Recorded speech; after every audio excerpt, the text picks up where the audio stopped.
Hey guys, tonight we are going somewhere cold, properly cold. Not the kind of cold where you stand in the kitchen in January complaining because the thermostat has somehow fallen to 18 degrees and nobody knows who touched it. I mean the kind of cold where the sun appears briefly, looks around, decides this is none of its business, and disappears again while you spend the rest of the day trying to keep a wooden building warm with an open fire in the middle of the floor. Tonight, we are spending winter inside a Viking Age home. And already, I know what you are picturing. Snow-covered mountains, a magnificent longhouse glowing warmly against the darkness, a huge bearded man drinking mead beside the fire while someone dramatically sharpens an axe for reasons that have never been adequately explained. Perhaps there is a raven somewhere. There is always a raven somewhere. The reality is considerably more domestic. Most people living in Viking Age Scandinavia were not spending every Tuesday raiding a monastery. They were farmers. They raised animals, grew grain, repaired fences, preserved food, spun wool, cut timber, argued with relatives, worried about the weather, and spent an enormous percentage of their lives trying to make sure winter did not quietly kill everything they owned. So tonight we are placing you on a reasonably established Scandinavian farm around the 10th century. Exactly how your house looks depends on whether you are in Denmark, Norway, Sweden, or somewhere farther out across the Norse world, because Viking Age Scandinavia was not one enormous neighbourhood with matching furniture, but the basic problems remain reassuringly similar. It is dark, it is cold, there is work to do, and something near the fire smells unusual. If you're enjoying these strange little journeys into the parts of history that historical dramas tend to hide behind attractive actors and flattering candlelight, please like the video and subscribe, but only if you genuinely want to. It helps the channel enormously, and I appreciate every single one of you who chooses to stick around. And drop a comment telling me where you're listening from and what time it is there. There is something wonderfully comforting about knowing that while one person is falling asleep in Manchester, someone else is wide awake in Melbourne learning far more about Viking porridge than they had planned. And if you prefer listening without keeping YouTube open, the channel is also on Spotify. The link is down in the description. Now, dim the lights, put the fan on if you've got one, pull the blanket up around you, get properly comfortable, appreciate the mattress beneath you, appreciate the radiator, appreciate, perhaps for the first time in your life, the extraordinary achievement represented by double glazing, because we need to consider a few things. How warm was a Viking longhouse in the middle of winter? Did people actually sleep beside their animals? What happened when the fire went out at 3 in the morning? How much smoke could collect beneath a roof before everyone simply accepted that the ceiling was no longer visible? What did you eat in February when the fields had produced absolutely nothing since autumn? Did Vikings really drink all day? Were they actually as filthy as popular culture suggests? Or were the people periodically burning English monasteries somehow also finding time to maintain an impressive grooming routine? Where did you go to the toilet when the ground outside was frozen solid? Did children get snow days? Or did childhood simply continue until morale improved? And perhaps most importantly, what does winter feel like when warmth, light, food, and survival are not things supplied automatically by infrastructure, but jobs that someone inside your household has to perform every single day? Congratulations! You've just woken up somewhere in Scandinavia around the year 950. It is the middle of winter. The fields are buried. The path outside is hard with frost.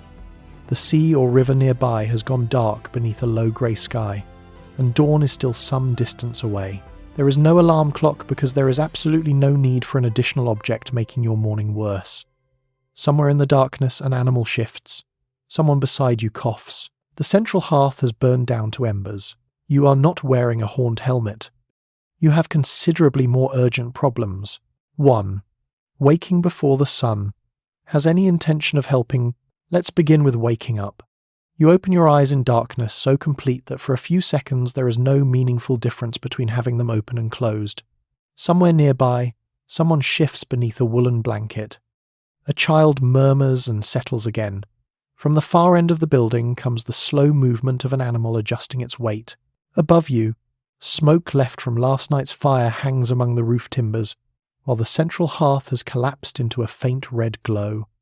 It is winter in Viking Age Scandinavia, and the sun has absolutely no interest in participating yet. The exact amount of daylight depends heavily on where you live. Scandinavia stretches a very long way north, and winter conditions in Denmark are considerably different from those farther up the Norwegian coast or deep into Sweden. But throughout the region, winter means shorter days, longer nights, colder temperatures, and a household schedule that cannot simply wait for sunrise. The animals still need feeding, water still needs collecting, the fire needs reviving, food needs preparing. Work continues regardless of whether nature has switched the lights on. So you lie there for perhaps another moment, enjoying what warmth remains around your body before making the serious mistake of moving. Your sleeping place is probably arranged along one of the sides of the house, where raised benches or platforms can serve as seating during the day and beds at night. Depending on the wealth of your household, you might have straw beneath you, woolen coverings, animal skins, or some combination of these. None of it comes with a mattress firmness guarantee. You are warm enough while covered, then one arm emerges. Immediately, winter files a complaint. The air inside the longhouse is warmer than the air outside, particularly around the hearth, but calling it comfortably heated would be generous. Heat from an open fire does not distribute itself with the calm efficiency of modern central heating. It creates zones. Close to the flames, things are pleasant. Near the walls and doorway, things become increasingly theoretical. Overnight, the fire has been allowed to burn low because fuel matters. Every piece of timber going into that hearth had to be cut, transported, dried, stored, and protected from the weather. Burning through your winter supply simply because you enjoy warm toes at 3 a.m. would be an impressive way to become unpopular by February. Someone therefore has to get up first. Perhaps today that person is you. You pull on whatever clothing has been left close enough to reach without fully exposing yourself to the air. Wool is suddenly the finest invention humanity has ever produced. Your feet find the floor, which may be packed earth or another hard surface depending on the house, and the cold immediately travels upward through your soles with remarkable enthusiasm. Across the room, somebody is already crouching beside the hearth. A few surviving embers are uncovered. Dry tinder is added. Small pieces of wood follow. Someone blows carefully into the glowing centre until a flame finally catches. This is one of the quiet skills on which the entire household depends. Fire is heat, cooking, light, drying, and comfort. If it dies completely, relighting it means more effort with flint, steel, tinder, and patience. Keeping embers alive through the night is much easier. Slowly, orange light begins spreading across the room. Faces appear from the darkness. Roof posts emerge. Hanging tools become visible. A pot waits near the hearth. The vague shape that was worrying you near the far wall turns out to be a perfectly ordinary bundle of clothing rather than anything supernatural, which is pleasant news. Outside, the world remains black. Inside, however, the household is awake. There is no alarm clock, there is no snooze button. There is simply the growing fire, the sound of people beginning another winter day, and the uncomfortable awareness that several animals are already expecting breakfast. The sun can arrive whenever it likes. Apparently, you have started without it. 2. Your bed as a bench and privacy is largely theoretical. Before you get up, it is worth appreciating what you have actually been sleeping on, because the word bed is doing some generous historical work here. In many Viking Age homes, raised benches or platforms ran along the walls of the main living space. During the day, these were places to sit, work, talk, mend clothing, eat, and watch somebody else lose patience with a piece of timber. At night, they became sleeping places. Furniture has not yet developed the confidence to specialize. Your particular sleeping arrangement depends heavily on wealth, region, and the size of the household. A prosperous family might have thick woolen blankets, animal skins, cushions stuffed with feathers or other soft material, and enough bedding to create something genuinely comfortable. A poorer household works with what it has. Straw, hay, skins, woven coverings, and wool can all make the hard platform beneath you considerably more forgiving. It is not a modern mattress, but neither are you necessarily lying directly on a plank wondering where history went wrong. The difficulty is less the softness, and more the fact that your bedroom is also everyone else's room. The longhouse is built around shared space. Separate private bedrooms, corridors, en-suites, and little doors you can close after announcing that you need 5 minutes to yourself have not become normal features of domestic architecture. You sleep in the same broad interior where people cooked yesterday, worked yesterday, argued yesterday, and will begin doing all three again shortly. Around you are relatives, children, workers, dependents, and perhaps guests.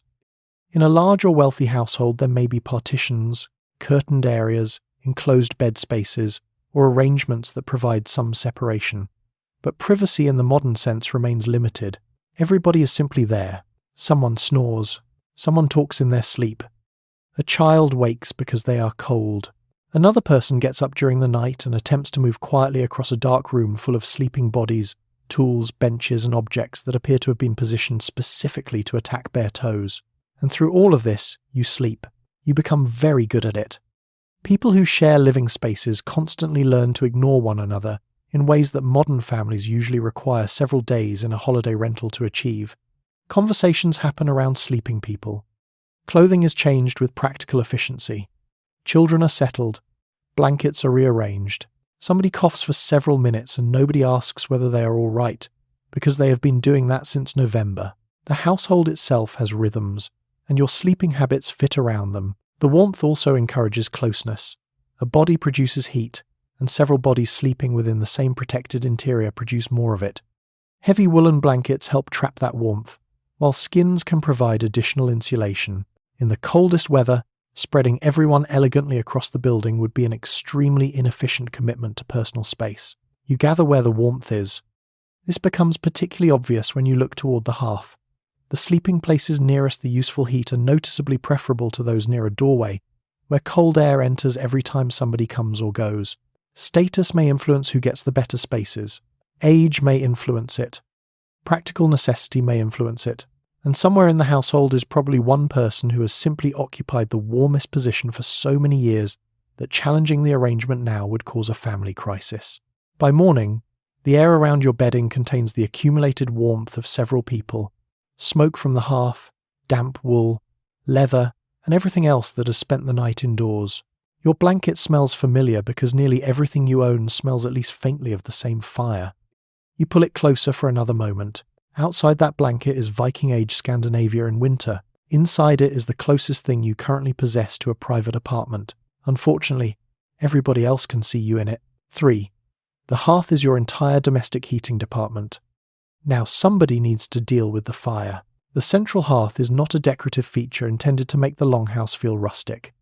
It is the kitchen, the heater, the main source of light, the place where damp clothing dries, and the glowing centre around which almost everything else in the household has been arranged. If the fire is burning well, the house functions. If it goes out completely on a bitter morning, your day acquires an additional problem before breakfast has even considered happening. During the night, the flames have been allowed to die back to conserve fuel.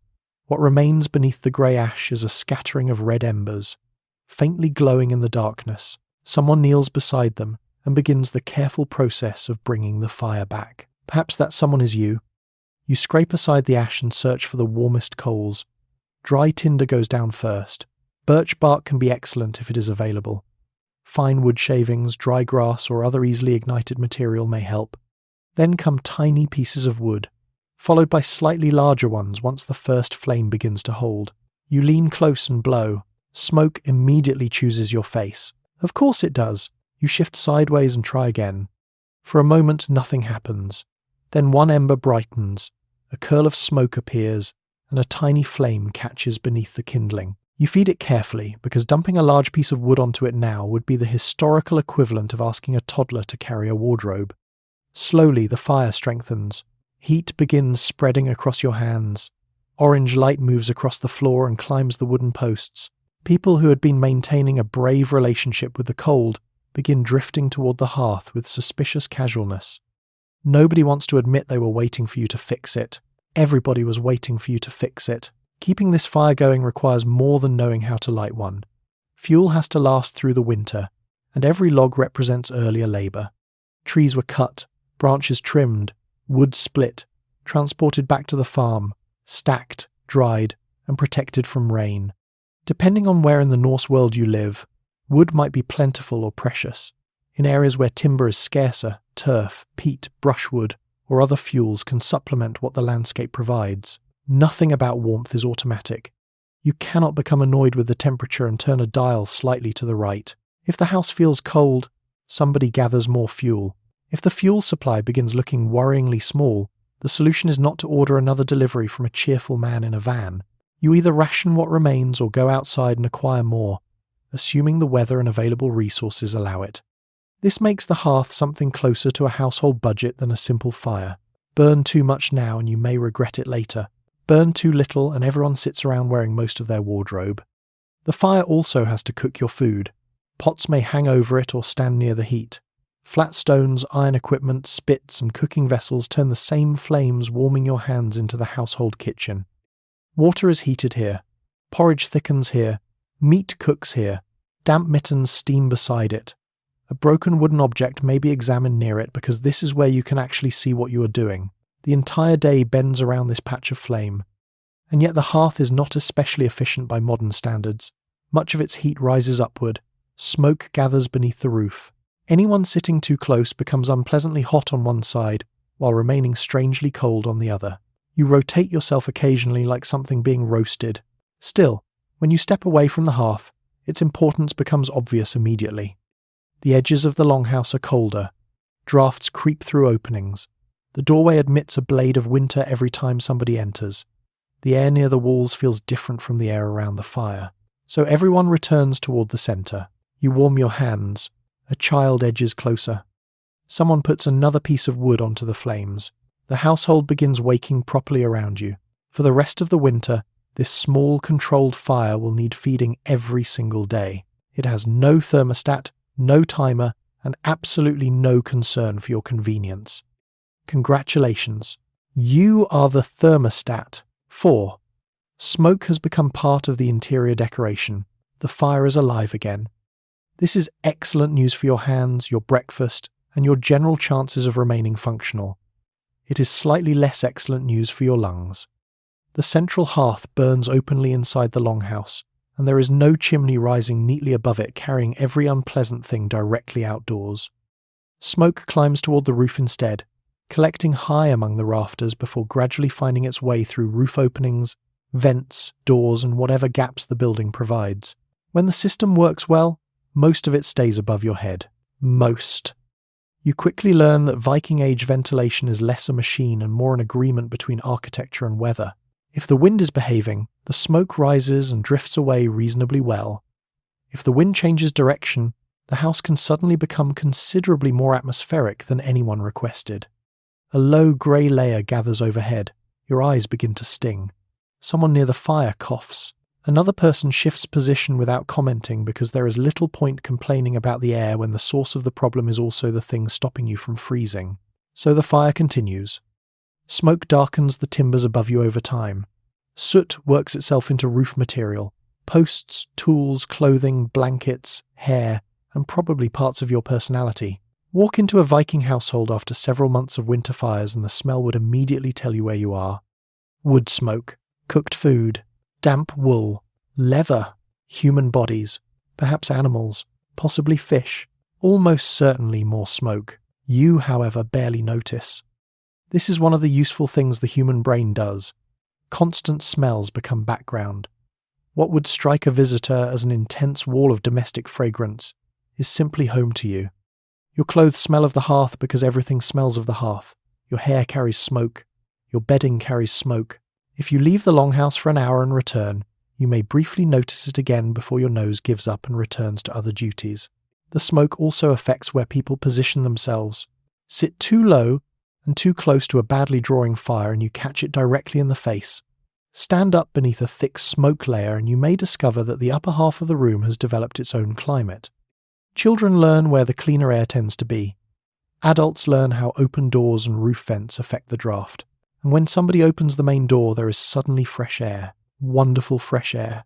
Unfortunately, the fresh air is approximately the temperature of an offended glacier.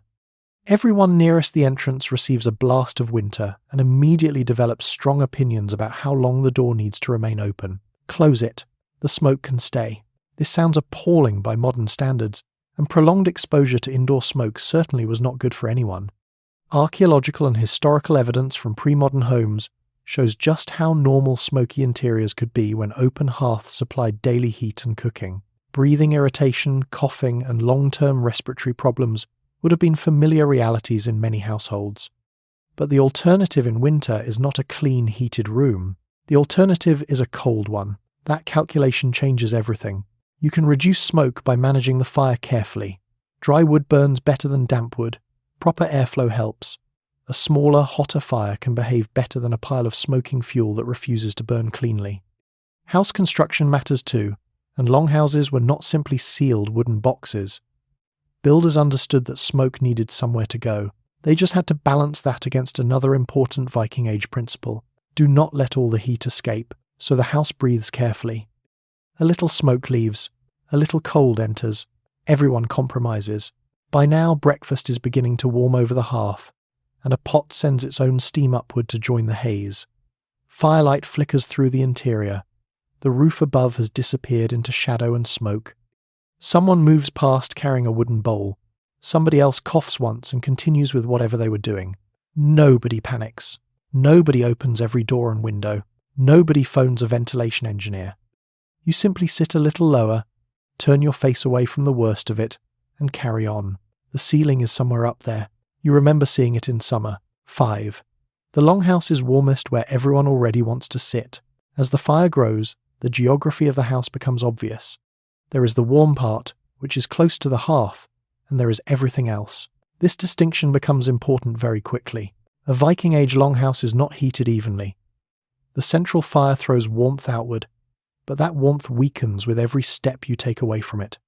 Near the hearth, your face begins to loosen, your fingers work properly, and the wool around your shoulders finally feels as though it is accomplishing something. Move toward the outer walls and the temperature drops. Move toward the doorway and you begin questioning whether you really needed whatever is stored over there. The building itself is doing its best. Depending on where you are in Scandinavia, the walls might be made from timber, wattle covered with clay, turf, stone, or some combination adapted to local materials. Roofs are heavy and carefully constructed. Thick walls and turf can provide useful insulation. The long shape of the house allows many activities to happen under one roof, but none of this turns the place into a modern sealed home. Cold air finds openings. Wind presses against the walls. The doorway is particularly offensive. Every time someone enters or leaves, a slice of winter crosses the threshold and travels along the floor with extraordinary purpose. People sitting nearby immediately notice. The person coming through the door may be carrying water, firewood, food, or something else the household urgently needs. Nobody cares. Close the door. You begin to understand why everyone gravitates toward the center of the building. Children drift closer to the hearth. Older people choose warmer places when they can. Someone working with their hands positions themselves where there is enough light to see and enough heat to keep their fingers flexible. Wet clothing hangs where it can dry without getting close enough to catch fire, which is a distinction everyone has learned through experience. And then there are the seats. Not all positions beside the hearth are equally desirable. One side may catch more smoke. Another may receive a draft whenever the door opens. One place might be conveniently close to the cooking pot but also place you directly in the path of the person responsible for stirring it. There is, however, one particular section where the warmth is pleasant, the smoke is tolerable, and nobody has to move every 3 minutes to let someone pass. Naturally, somebody is already sitting there. Perhaps it is an older member of the household whose claim to the position has become stronger than written law. Perhaps it belongs informally to the household head.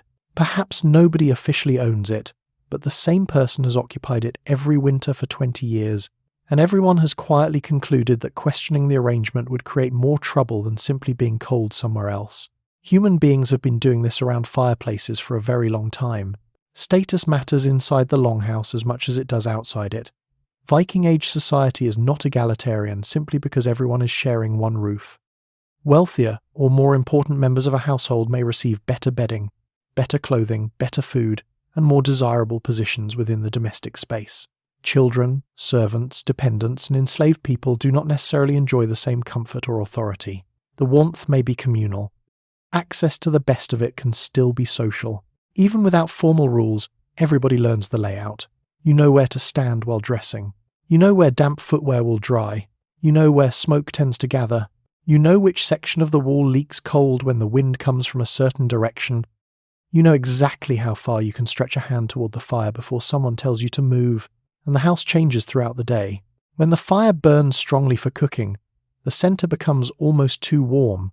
Later, when the flames settle, everyone inches closer. At night, the household contracts around the remaining heat again, bedding arranged where warmth can be preserved. The longhouse is not simply a building. It is a temperature map everyone inside has memorized. You take another small step toward the hearth. Someone notices. They shift just enough to prevent you taking the good place. Excellent. Apparently central heating has already invented office politics. 6. Some of the animals may be sleeping under the same roof, and then there is the noise from the other end of the building. Something shifts heavily in the darkness. A hoof scrapes against the floor. There is a low breath, a rustle of bedding, and then the unmistakable sound of an animal beginning its morning several hours before you are emotionally prepared to begin yours. Depending on the farm, the exact arrangement varies. Viking Age longhouses were not all identical, and animals were often kept in separate byres, barns, or smaller outbuildings. But on some farms, especially where conditions made it useful, part of the same longhouse could be divided off for livestock. Cattle, sheep, goats, or other animals might spend the colder months under the same broad roof as the human household, separated by stalls or partitions rather than anything resembling a modern wall. This is not because your family has developed an unusually intense attachment to the cow. It is practical. Livestock represent wealth. Cattle provide milk, meat, hides, horn, and eventually more cattle. Sheep give you wool, meat, skins, and young animals in spring. Goats are useful for milk and meat and possess the additional talent of treating almost every physical barrier as a personal challenge. Keeping valuable animals protected from severe weather can therefore be worth tolerating their presence surprisingly close to your sleeping area. They also produce heat. A large animal gives off a considerable amount of warmth simply by existing, and in winter that is not something you dismiss lightly. A partitioned livestock section can contribute to the overall temperature of the building while sheltering animals from wind, snow, and bitter cold. It sounds almost ingenious. Then the smell arrives. Animals do not become cleaner because they have moved indoors. They eat, they breathe, they urinate. They produce manure with the calm reliability of creatures who have never had to consider whether this might inconvenience anyone else. The floor beneath them has to be managed. Straw, hay, or other bedding material may be laid down and replaced. Waste needs removing. Fresh fodder needs carrying in. Water has to be provided, sometimes after being hauled from a frozen source outside. This means the livestock end of the house is not a charming little petting zoo. It is work. A lot of work. You eventually pull yourself away from the hearth and wander toward the partition. The temperature changes slightly. The smell becomes more confident. A cow watches you with the blank, steady expression of an animal that knows perfectly well why you have come over. Breakfast. Not yours. Hers. Animals still need feeding when snow covers the pasture, which means hay and other fodder gathered during the warmer months now have to be rationed carefully. Just as your household eats from stores accumulated during harvest season, the livestock survive on supplies produced long before winter arrived. This makes autumn preparation enormously important. If there is not enough fodder, you cannot simply improvise grass in January. Farmers therefore had to make difficult calculations before the coldest months. How many animals can be supported through winter? How much hay has been stored? Which animals are worth feeding until spring? Which should be slaughtered in autumn so they do not consume scarce fodder, while producing little in return? Winter turns livestock management into mathematics with horns. The animals that remain are the ones the household is committed to carrying through. They must survive because spring depends on them. So you feed them. You check them. You notice if one is limping, refusing food, coughing, or behaving differently.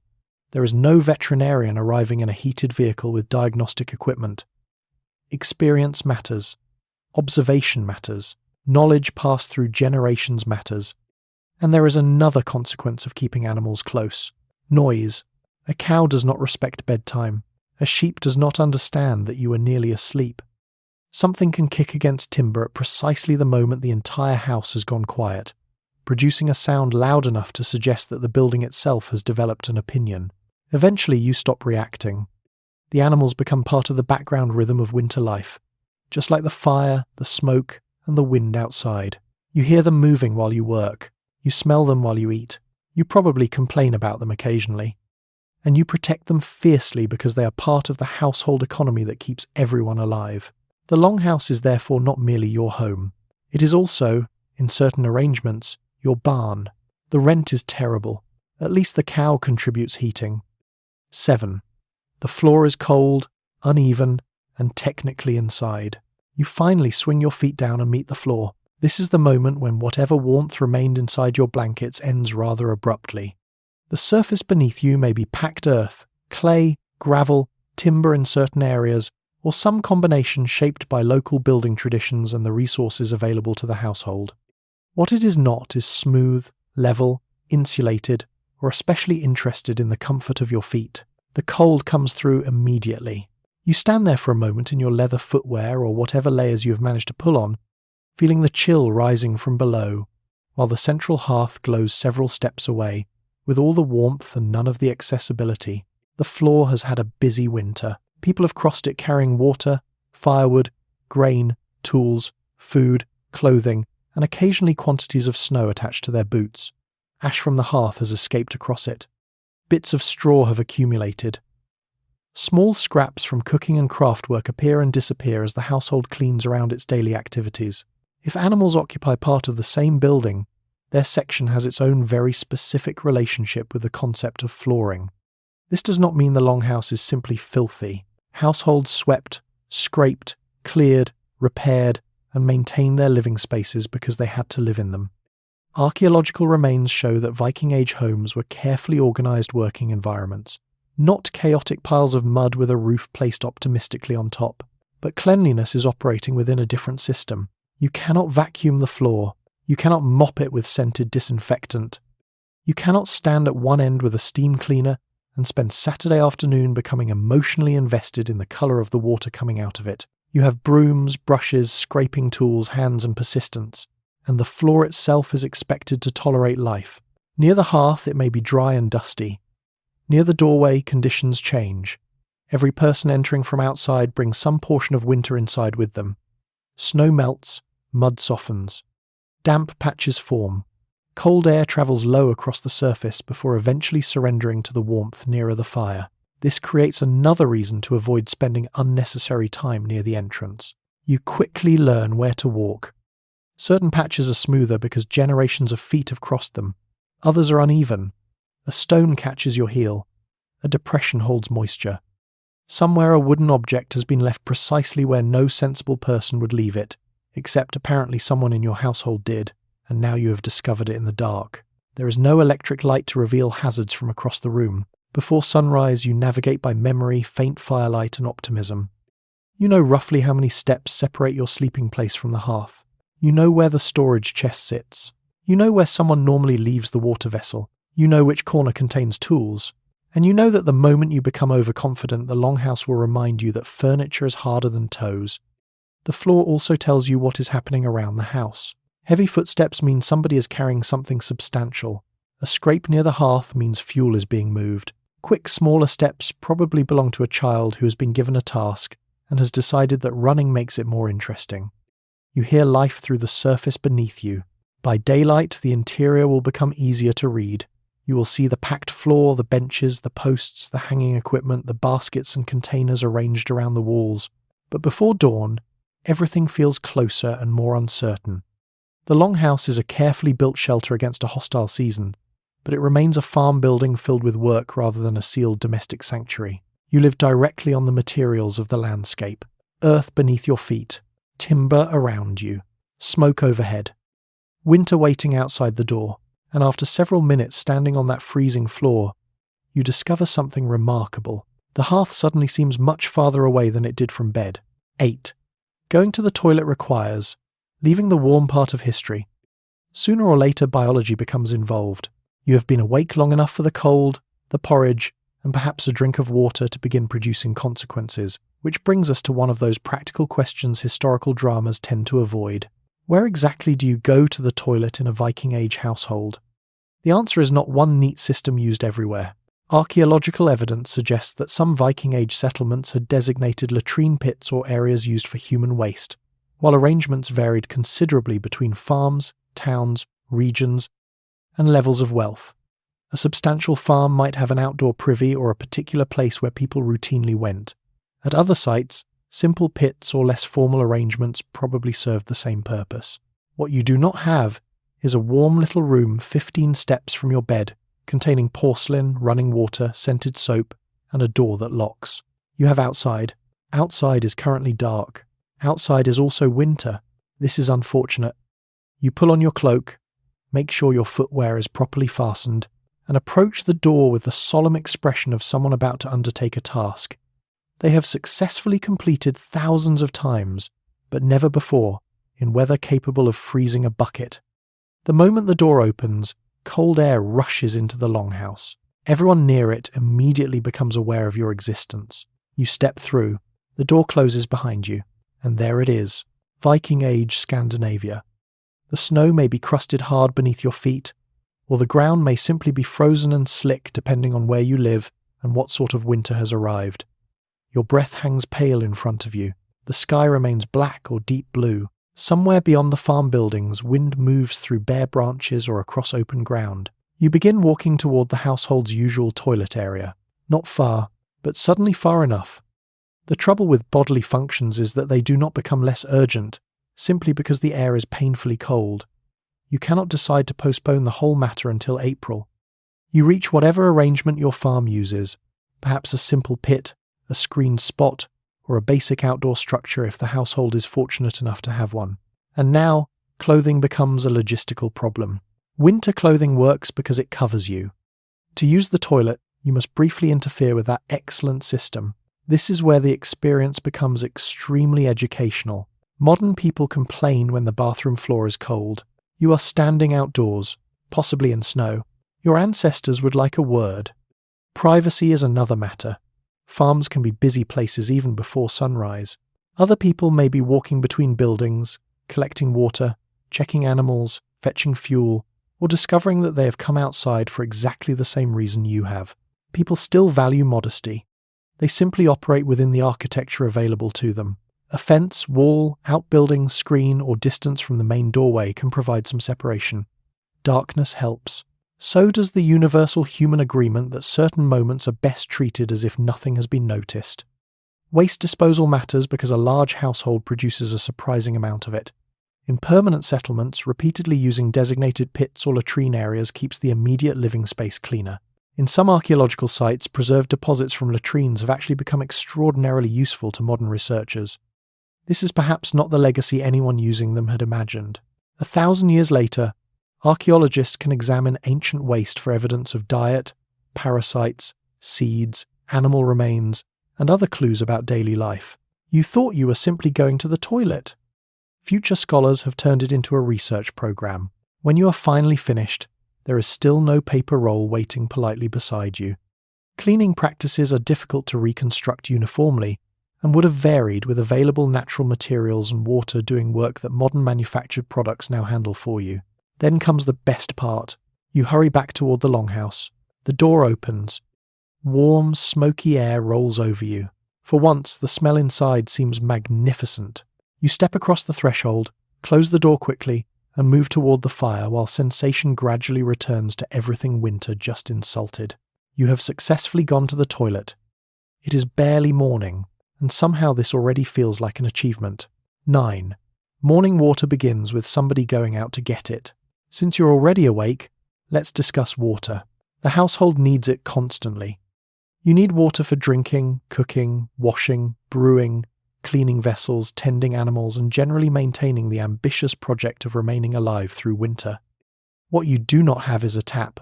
There is no pipe hidden behind the wall, no boiler quietly waiting in another room, and no reassuring little handle that produces several litres simply because you moved it half an inch. Every drop has to come from somewhere. Depending on where your farm stands, that somewhere might be a well, spring, stream, river, lake, or another reliable local source. Viking Age settlements were naturally placed with access to water in mind, because building a farm miles from the nearest dependable supply would be an excellent way to spend the rest of your life regretting geography. In summer, collecting it is labour. In winter, nature adds paperwork. You step outside carrying a wooden bucket or other container, and immediately the cold begins working on your face. The path to the water source is familiar. You have walked it hundreds of times. Unfortunately, familiarity does not stop ice from being slippery. Snow may cover the ground. Frozen ruts hide beneath it. The surface around the well or stream can become polished by repeated footsteps. You move carefully because falling while carrying an empty bucket is embarrassing. Falling while carrying a full one is professionally disappointing. If you rely on a well, things may be relatively straightforward, although ropes, buckets, wooden fittings and icy surfaces still make the task unpleasant. If your water comes from a stream, pond or lake, winter can complicate matters further. Ice may need to be broken before water can be reached.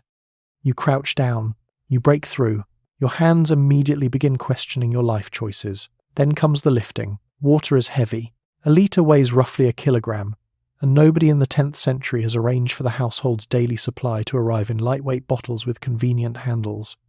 Every useful quantity has to be carried back by human effort, sometimes with shoulder yokes, buckets, vessels, or help from animals depending on the circumstances. And the household requires a lot. People need to drink. Porridge needs water, ale brewing requires it, cooking pots need filling. Animals can consume amounts that make your own thirst look almost decorative. A cow, quite unfairly, does not reduce its expectations because you had to break ice first. So somebody makes repeated journeys. Perhaps several people do. This is one of those pieces of historical labour that becomes nearly invisible precisely because it is so ordinary. Nobody writes an epic poem about the person who made 6 trips to the well before breakfast. But without that person, breakfast becomes very theoretical. Snow might seem like an obvious solution. It is everywhere, after all, sitting conveniently on the roof and across the yard. You can melt snow for water when necessary, but there is a catch. Snow contains far less liquid water than its volume suggests, and turning it into something useful requires heat. Heat requires fuel. Fuel required labour months ago. You rapidly discover that Viking winter is largely a system where every solution sends an invoice to another problem. Eventually you return to the longhouse with your load. The difference in temperature feels extraordinary. Warm smoke meets your face. Firelight flickers across the walls. Somebody is already waiting for the water because apparently your heroic journey across the frozen yard has delayed their porridge by nearly 3 minutes. The bucket is set down near the hearth. Some of the water may be heated. Some is reserved for cooking. Animals receive their share. Perhaps a little goes toward washing faces and hands. Nobody casually leaves the tap running while brushing their teeth. There is no tap. There is also considerably less enthusiasm for wasting something you personally carried through the snow. Tomorrow morning the household will need water again, and the morning after that. Winter does not care how boring the job becomes. Every bucket must still make the journey. You have been awake for perhaps an hour. You are already extremely grateful for plumbing. 10. Vikings are disturbingly serious about their combs. Now comes one of those moments where the popular image begins to wobble.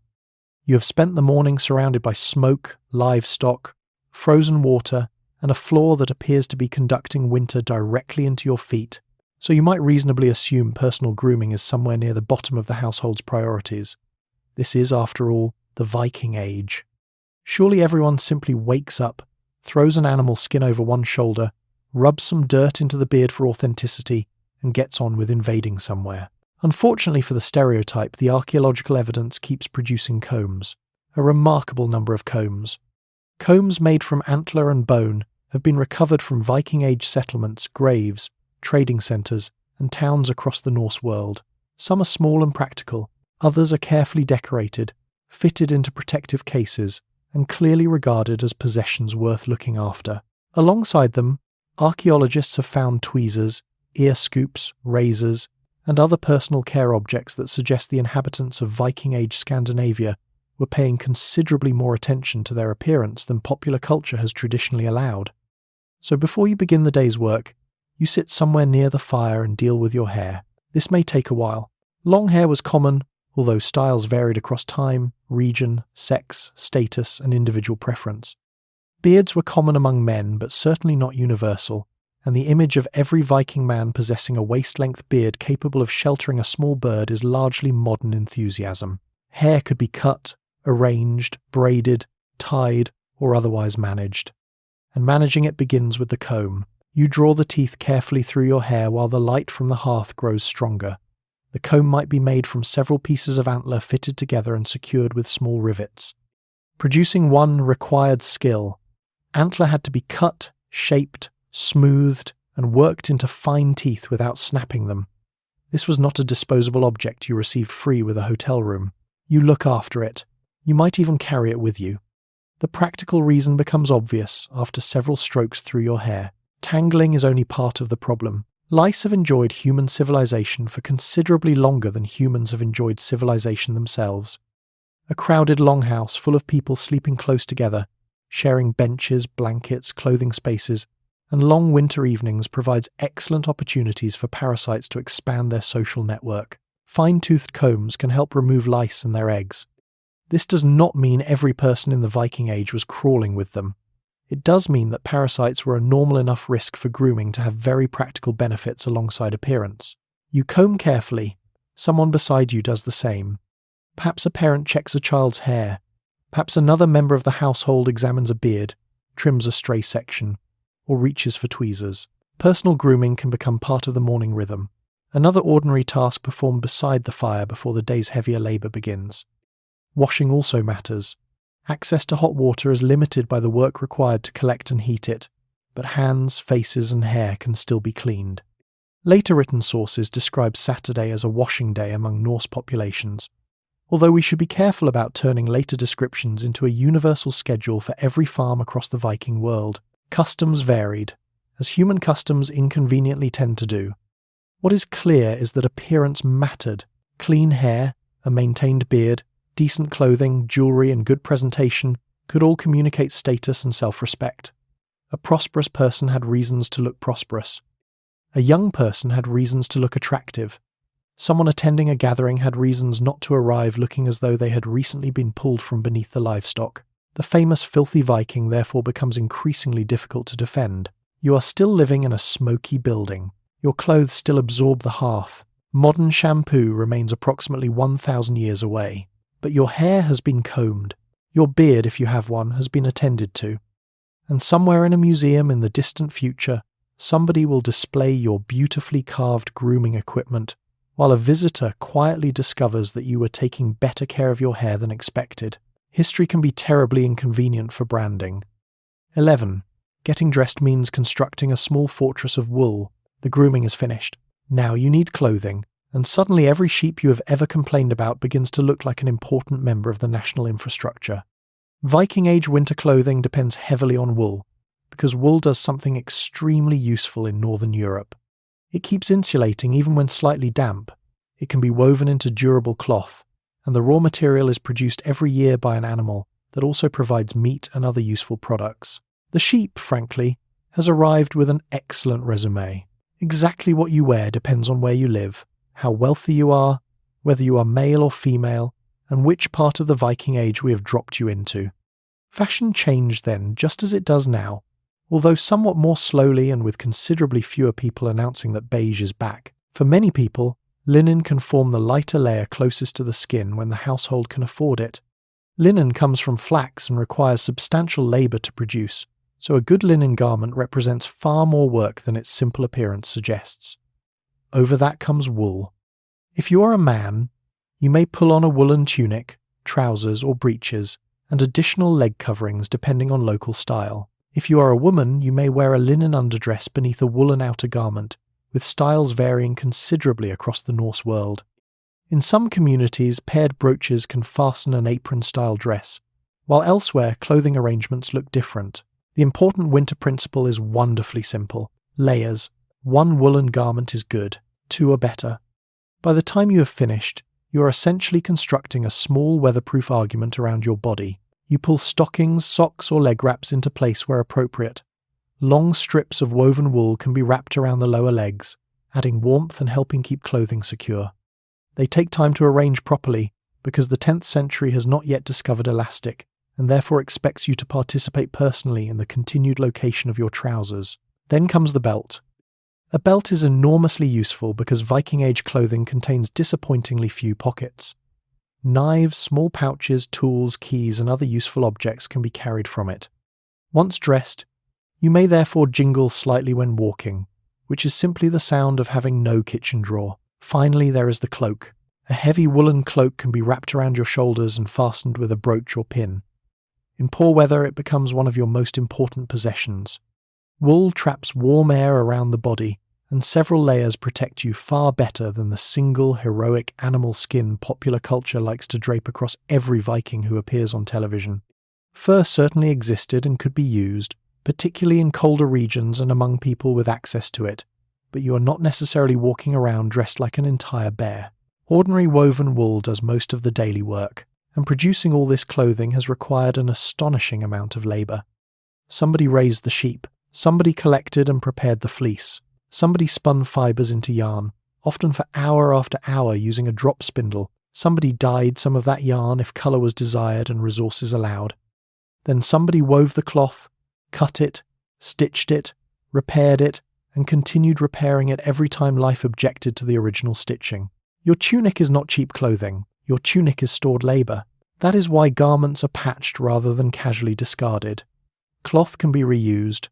Worn pieces can become smaller items or cleaning material. A tear is repaired because replacing the whole garment means repeating an extraordinary amount of work. Once everything is finally on, you stand near the hearth feeling pleasantly fortified. Your torso is wrapped in wool. Your legs are wrapped in wool. A cloak waits nearby. You are warmer, heavier, and considerably wider than you were several minutes ago. Outside, the wind is pushing snow across the farmyard. You look toward the door. For the first time this morning, you feel almost prepared. Not warm exactly. Prepared. 12. Your leather shoes have entered an unequal fight with winter. Eventually you reach the feet, where the technological optimism becomes more noticeable. Your clothing has done reasonably well so far. Wool around the body is thick, practical, and remarkably effective at holding warmth.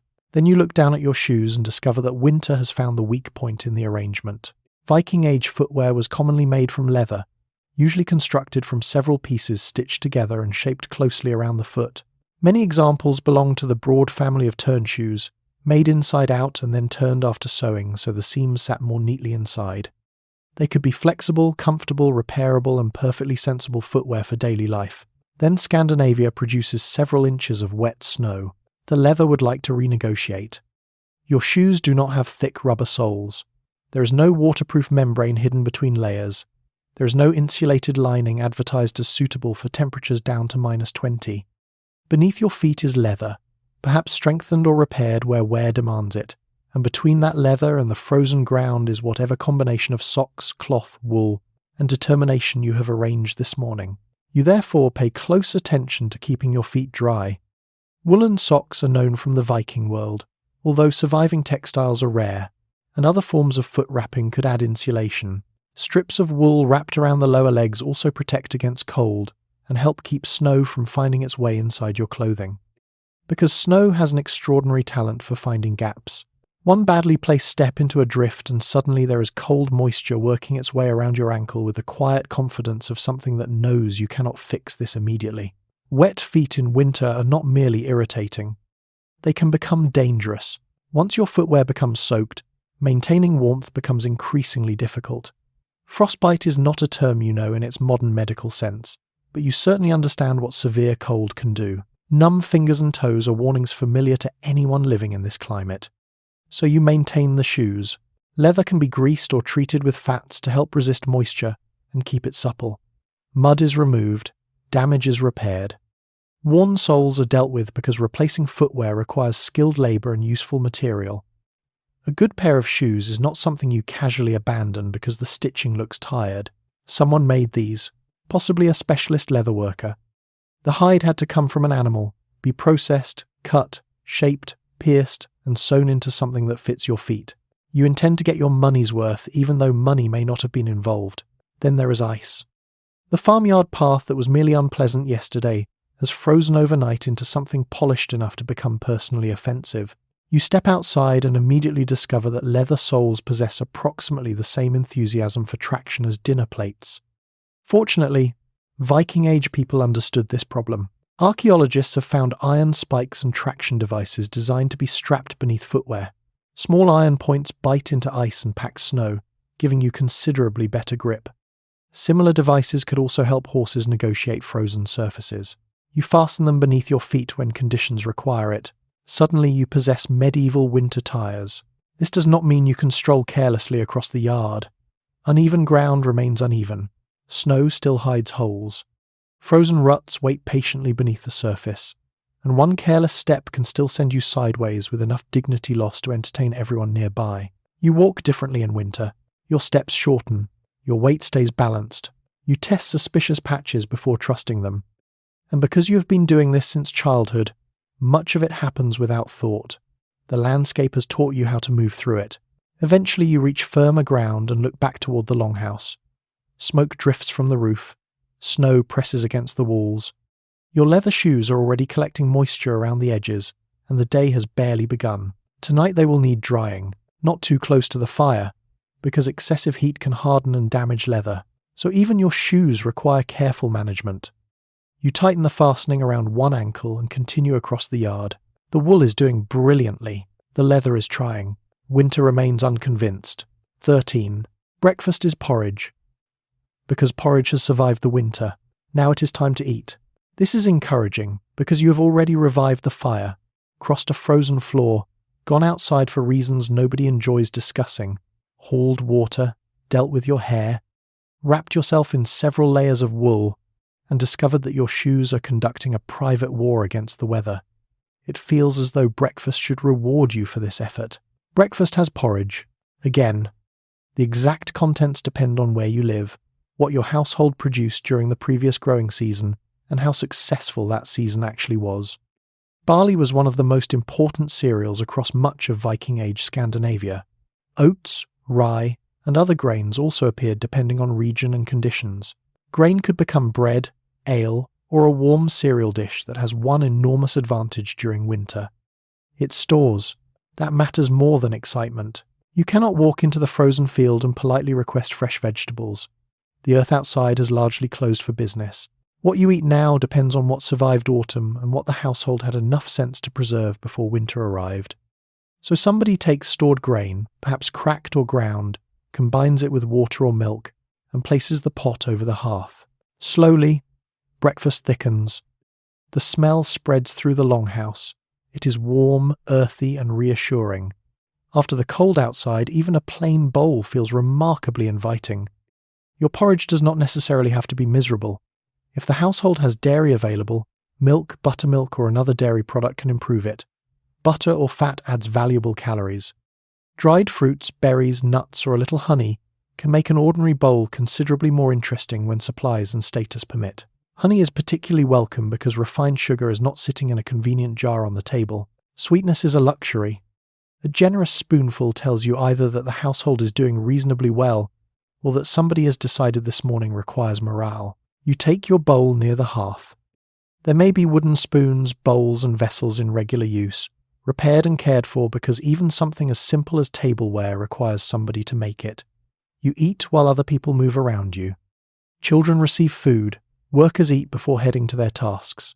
Someone checks the pot for another, helping with a degree of subtlety that convinces absolutely nobody. The porridge is filling. That is the important part.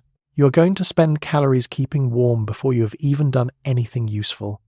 Then there are animals to feed, timber to move, water to carry, tools to repair, fibres to process, and whatever other work the household requires. Breakfast, therefore, has a job. It is fuel. This is why grain is so valuable. Properly stored and kept dry, it can carry a household through months when fresh food becomes scarce. Large storage vessels, chests, bins, and other arrangements protect supplies from moisture and pests as far as possible. As far as possible is important. Mice are also spending winter indoors. Unlike you, they have contributed nothing to the harvest. You may occasionally discover evidence that they have been visiting the grain supply anyway, demonstrating that taxation existed before governments learned to organize it. The household keeps watching its stores because winter has no fixed menu. A prosperous farm following an excellent harvest may eat reasonably well throughout the season. A poorer family after a bad harvest faces a very different reality. By late winter, portions can shrink. Variety disappears. The remaining grain becomes more precious with every passing week. This morning, however, there is enough. The pot is warm. Your bowl is full. Outside, the fields are frozen and producing absolutely nothing. Inside, you are eating food harvested months ago by people who understood that winter breakfast begins long before winter does. You finish the last spoonful. It was not exciting. It was not colourful. It was not served with coffee, but it was hot, filling, and available. In February, that is practically fine dining. 14. The winter pantry is an examination you began last autumn. Your morning bowl exists because months ago somebody planned correctly. That is the important thing to understand about winter food in a Viking Age household. Very little of what you are eating now has appeared by accident. The fields outside are frozen, the grazing is poor or gone entirely, fresh growth has disappeared, and the landscape has temporarily stopped being generous. Everything in the pantry, storehouse, chest, loft, barrel, or hanging rack represents a decision somebody made before the cold arrived. Back in late summer and autumn, the household was already thinking about this morning. Grain had to be harvested, dried, threshed, and stored. Hay had to be cut and gathered for livestock. Fish had to be caught while conditions were favourable, then dried, smoked, or salted where the household had access to enough salt. Meat from animals slaughtered before winter needed preserving. Dairy products had to be turned into forms that lasted longer than fresh milk ever would. Nothing simply goes into a refrigerator. There is no refrigerator. There is not even a reassuring cupboard containing 6 things nobody remembers buying. Storage is survival. Grain must stay dry because moisture can destroy it. Rodents need discouraging because mice have no respect whatsoever for agricultural planning. Meat and fish have to be preserved carefully enough to remain edible. Containers need checking. Roofs must not leak over valuable food stores. Doors must close properly. Anything spoiled is not simply unpleasant. It is missing calories. That matters enormously. You walk past stored sacks, baskets, vessels, or wooden containers and begin performing the quiet arithmetic everyone in the household understands. How much grain remains? How much dried fish? How much preserved meat? How many weeks until conditions improve? Nobody has a spreadsheet. Everyone is still doing the calculation. Autumn slaughter is part of this calculation as well. You cannot necessarily afford to feed every animal through winter. Hay and other fodder are limited, so some livestock may be killed before the cold season begins. This provides meat while reducing the number of mouths consuming winter feed. It sounds harsh. It is also practical farming. Keeping too many animals alive through winter can mean not having enough fodder for any of them. The household therefore chooses carefully which cattle, sheep, goats, or pigs are valuable enough to maintain until spring. Those decisions now sit around you in preserved form. A joint of meat may hang somewhere cool and dry. Strips may have been smoked. Fish may be dried hard enough to require soaking or considerable determination before cooking. Butter, cheese, or other dairy products can extend the usefulness of milk far beyond the day it was produced. Then there are smaller things. Dried berries, nuts, stored roots where conditions permit, herbs gathered earlier in the year, perhaps apples or other fruit preserved for a limited time, if the household had access to them and storage conditions cooperated. The winter diet is not necessarily one endless beige bowl, but variety narrows. Freshness becomes seasonal rather than expected, and as winter continues, the pantry begins revealing how successful the previous year really was. After a strong harvest, a prosperous household may enter late winter with stores still reasonably healthy. After poor weather, crop failure, livestock disease, or other trouble, the same period becomes much more anxious. By February or March, every mistake made during autumn becomes visible. Too little hay, too much grain spoiled, a barrel badly sealed, fish eaten too quickly during the early winter because everyone was feeling optimistic in December. December optimism is dangerous. The household may begin reducing portions. Better foods are saved for particular people, guests, celebrations, or moments when energy is urgently needed. Nothing useful is wasted. Bones can flavour broths. Fat is valuable. Leftovers become tomorrow's meal because tomorrow has already sent a message saying it would like food as well. You begin to understand why the pantry receives so much attention. It is not merely storage, it is the household's memory of summer. Every sack of grain contains warm days in the field. Every bundle of hay contains hours of cutting and drying. Every preserved fish contains a journey to water undertaken months before you needed it. Winter simply cashes those efforts in. You look over the remaining stores. There is still food. Good. The household has passed today's examination. Unfortunately, winter has scheduled another one tomorrow. 15. Preserved fish is now, carrying an unreasonable amount of responsibility. Let's stay with the food because winter preservation deserves respect. If your household lives near the coast, a fjord, a river, or one of the countless lakes and waterways that shape Scandinavian life, fish may be doing an extraordinary amount of work by this point in the season. Fresh fish is wonderful when the boats can go out and the catch comes back quickly. Winter, however, has a habit of making travel difficult, daylight short, and open water unreliable. So, the real achievement is not catching fish in January. It is making the fish you caught months ago remain useful now. That requires preservation. Drying is one of the simplest and most effective methods, particularly in colder northern climates where wind and low temperatures can help remove moisture without immediately spoiling the flesh. Fish can be cleaned, split, hung, and left to dry until it becomes hard, light, and capable of lasting far longer than anything fresh. The result is practical. It is also not especially delicate. You pick up a piece and discover that it has developed the structural confidence of building material. This is food. Apparently, before eating, dried fish may need soaking, pounding, boiling, or otherwise persuading back towards something resembling a meal. Once softened, it can be added to soups, stews, or eaten alongside bread, porridge, butter, or whatever else the household has available. Salt can extend preservation further where it is accessible, although salt itself has value and is not something every household uses carelessly. Smoking provides another option.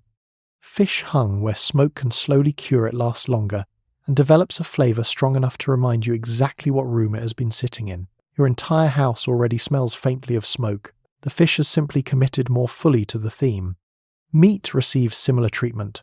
Pork, mutton, beef, and other animal foods can be salted, smoked, dried, or stored in conditions cold enough to slow spoilage. Autumn slaughter is particularly important because feeding every animal through winter makes little sense if fodder is limited. Some animals become winter provisions so that the others can continue eating hay until spring. This is not wasteful. It is the opposite. Nearly everything useful from an animal can have value. Meat feeds the household. Fat can be used in cooking and other domestic tasks. Hide becomes leather. Horn and bone become tools, combs, handles, pins, gaming pieces, and other objects. Even scraps that look unpromising can find their way into broth. The household economy has little patience for throwing useful things away. By midwinter, however, the emotional relationship with preserved food begins changing. At first, dried fish felt reassuring. By the 15th appearance, it becomes familiar, then intimate, then slightly oppressive. You begin recognizing individual pieces. There is the thick one hanging near the beam. There is the narrow one nobody seems willing to choose. There is one that has somehow survived 3 meals because each person has independently decided somebody else deserves it more. Variety still exists, particularly in prosperous households with good stores. You may have preserved meat, dairy products, grain dishes, legumes in some regions, stored plants, nuts, berries, and other seasonal foods. But winter gradually reduces the choices. The landscape outside is producing almost nothing fresh. You are eating the past. Every meal has been borrowed from summer and autumn, and that makes preserved fish incredibly valuable. It contains protein and energy. It can travel. It can be stored. In coastal communities especially, dried fish would later become a major trade commodity. But even before large-scale medieval trade expands, the basic principle is obvious. Fish can survive long after the fishing trip ends. That is the entire trick. You sit beside the hearth while a piece softens in the cooking pot. Steam rises. Someone stirs it. The smell moves through the room and joins the permanent collection already hanging in the air. Nobody complains. There is food. That fact matters more than whether dinner has become repetitive. Outside, snow covers the paths, and the water lies black beneath the winter sky. Inside, a fish caught months ago is still keeping you alive. You respect it deeply. You would also quite like it to be something else. 16. Ale is important, but you are still allowed to drink water. Now we need to address drinking. Popular culture has occasionally given the impression that the average Viking spent every waking hour carrying a drinking horn, shouting across a feast hall, and consuming enough alcohol to make navigation across the North Atlantic seem less like exploration and more like an administrative error. The reality is considerably calmer.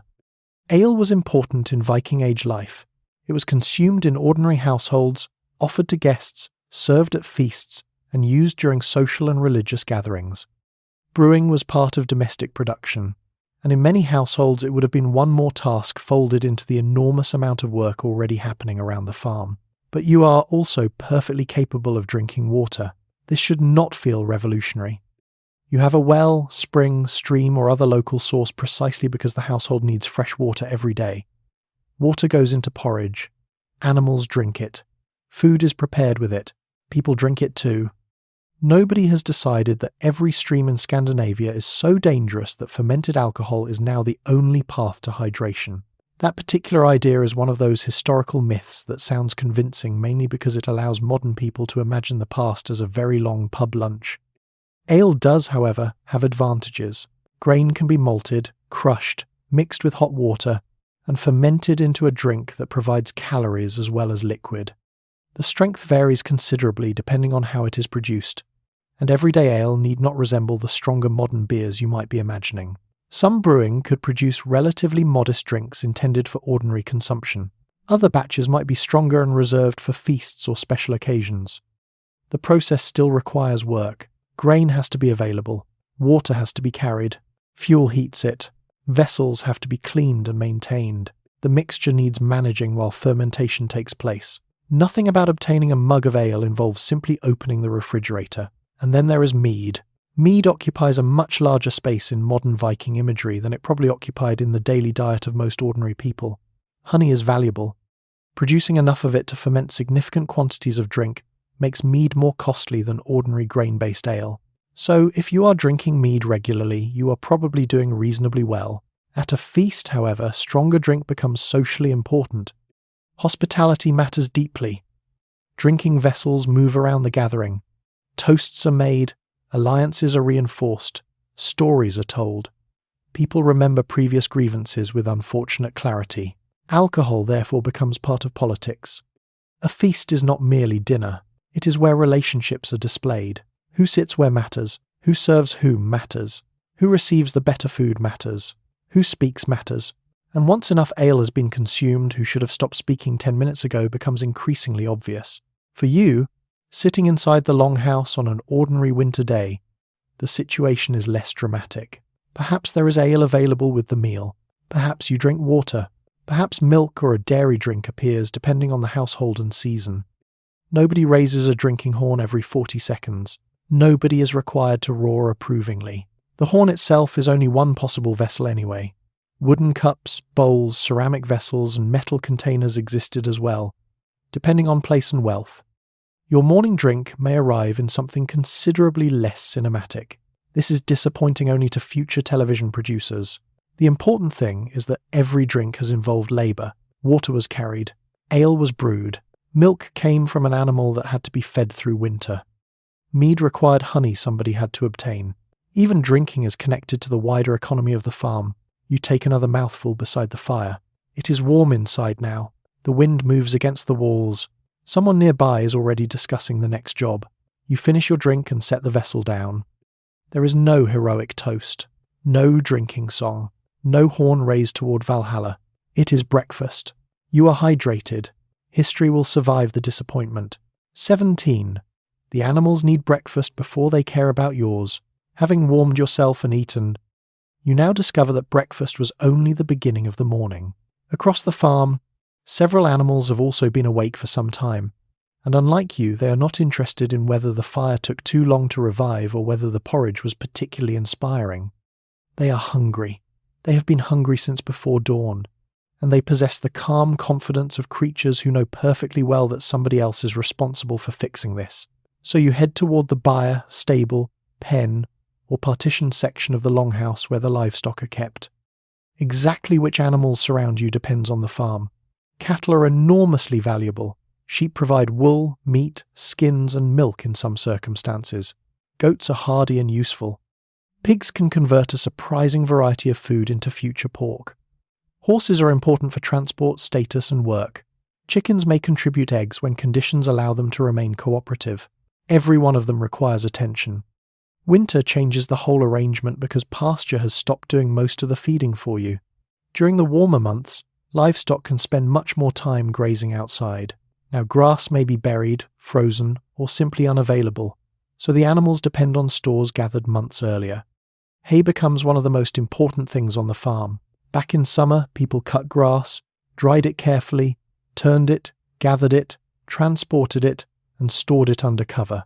At the time, this probably felt like one of those endless seasonal jobs that would never become interesting. It is interesting now. Every armful represents another day an animal can remain alive without the landscape providing fresh fodder. You carry hay toward the cattle, they immediately become attentive. There is no gratitude. A cow does not look at you and acknowledge that you spent July producing this meal. The cow simply begins eating. She has delegated historical perspective to future archaeologists. Other fodder can supplement hay depending on local practice and available resources. Leaves and branches gathered earlier in the year, straw, and various agricultural byproducts may all help stretch winter stores. Different animals can manage different diets, and experience tells you what each can tolerate. The important thing is not to run out. This is why autumn livestock decisions were so serious. A farm could not simply keep every animal alive through winter if there was insufficient fodder. Some were slaughtered before the cold season, providing meat while reducing the number that needed feeding. The animals standing before you are therefore not accidental survivors. They are investments. Keeping them alive until spring matters because they represent future milk, wool, offspring, traction, hides, meat, and wealth. Losing a healthy animal during winter can hurt the household for years. You check them while they eat. Is one standing oddly? Is another refusing food? Has a cow developed a cough? Does a sheep look thinner than yesterday? There is no veterinary clinic waiting nearby with diagnostic equipment and a receptionist asking whether you have pet insurance. Knowledge is practical and observational. People learn animal care because their livelihoods depend on it. Then comes water, naturally. The same frozen morning that made your own water collection unpleasant has also affected the animal's supply. Buckets may need filling repeatedly. Ice has to be broken. Water carried into sheltered spaces can freeze again if left long enough. Large animals drink large quantities. The cow remains unmoved by the logistical burden. There is also manure to deal with.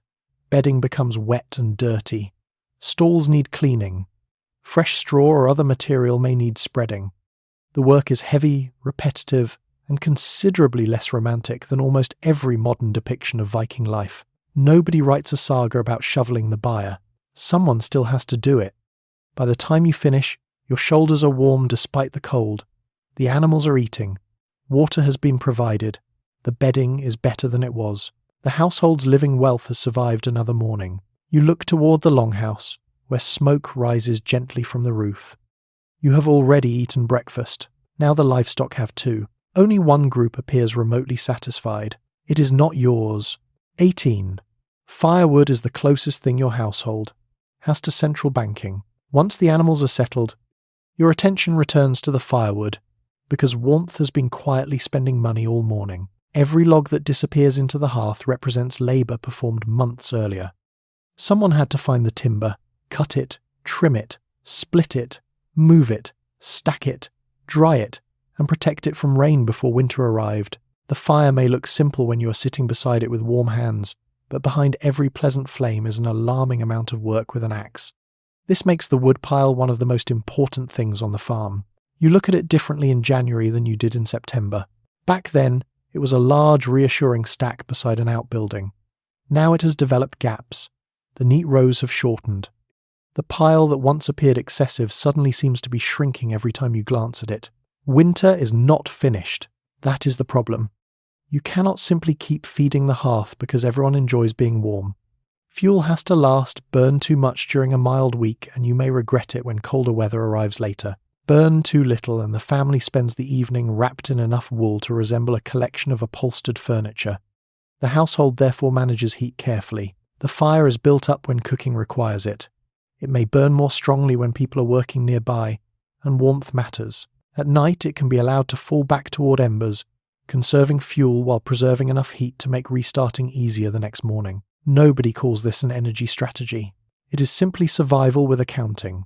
Where timber is plentiful, wood is the obvious fuel, but the Viking world covers landscapes with very different resources. In parts of Scandinavia and across Norse settlements farther west, especially where trees are limited, people could also burn peat, turf, brushwood, or other available material. The important principle remains the same. Heat has to come from somewhere, and somebody has to collect that somewhere. You step outside toward the wood store. Snow crunches beneath your shoes. The cold air feels sharp after the longhouse, and your breath appears in front of you while you choose what to carry inside. Dry wood matters. Damp wood burns badly, produces more smoke, and responds to your efforts with the passive aggression of something that knows you need it more than it needs you. You pick up several split pieces and carry them back. They are heavier than they looked. Naturally, firewood has the wonderful quality of being required in large quantities while also refusing to transport itself. Children can help carry smaller pieces. Older members of the household may sort kindling. Anyone physically capable of contributing can become part of the process, because heating a house for an entire winter is too large a job to become one person's private hobby. You bring the wood inside and stack it somewhere reasonably dry and accessible, not too close to the hearth. Setting your entire winter fuel supply on fire at once would certainly solve the heating problem, but only very briefly. The wood also has competitors. Cooking consumes fuel. Heating water consumes fuel. Drying wet clothing requires heat. Craftwork can require it. If ironworking is happening elsewhere on the farm, that demands its own enormous appetite for charcoal or other suitable fuel. Every useful flame is eating something the household had to gather, and so you become cautious. A modern person sees a cold room and turns up the heating. You see a cold room and look at the wood pile. That pile contains the rest of January. It contains February, perhaps some of March. It contains every pot of porridge, every wet cloak that needs drying, and every night when the wind presses against the walls hard enough to make everyone edge closer to the fire. You begin to understand why fuel collection occupies so much time before winter. Good weather is used to prepare for bad weather. Summer labour becomes winter warmth. Autumn planning becomes January comfort. The entire household is essentially lending heat to its future self. You put another log beside the hearth, but do not throw it on yet. The flames are already strong enough. Better to save it. There is no bank manager in the Viking Age. There is just a wood pile, and everyone checks the balance. 19. Daylight. Finally arrives and immediately starts preparing to leave. At last the world outside begins to brighten. The change is gradual. Darkness does not suddenly lift so much as thin around the edges. The black shapes of buildings become grey. Snow begins reflecting a cold blue light across the farmyard. Roof lines appear, then fences, then trees farther away, all of them emerging slowly as though the landscape has spent the night reconsidering whether it wishes to be seen. In winter, daylight is precious. Exactly how precious depends on where in Scandinavia you live. Denmark experiences short winter days, but travel farther north into Norway or Sweden, and the difference becomes increasingly dramatic. At higher latitudes, the sun can remain low even when it appears, giving you a narrow band of useful light before darkness begins returning. You do not need a clock to understand this. Everyone in the household has lived with these seasons long enough to feel the day changing around them. Morning tasks that can be performed beside the hearth have already begun. Now, as the world becomes visible, work that requires outdoor light moves rapidly up the list. You step through the doorway. Cold air hits your face again. The farm that was mostly invisible an hour ago now stretches around you. Smoke rises from the longhouse roof and hangs pale against the sky. Snow sits along walls and fences. Paths between buildings have been beaten hard by repeated footsteps. Somewhere an animal calls from a nearby enclosure. Beyond the farm lies the winter landscape, quiet and apparently empty. It is not empty. People are moving through it. Someone may be checking traps, fences, boats, woodland resources, or livestock kept farther from the main house. Someone else may be collecting additional fuel, working around an outbuilding, or repairing something that daylight finally allows them to see properly. Winter changes the agricultural year, but it does not eliminate outdoor work. The fields themselves are mostly resting. There is no ploughing through frozen earth simply to demonstrate commitment. Grain will wait for another season.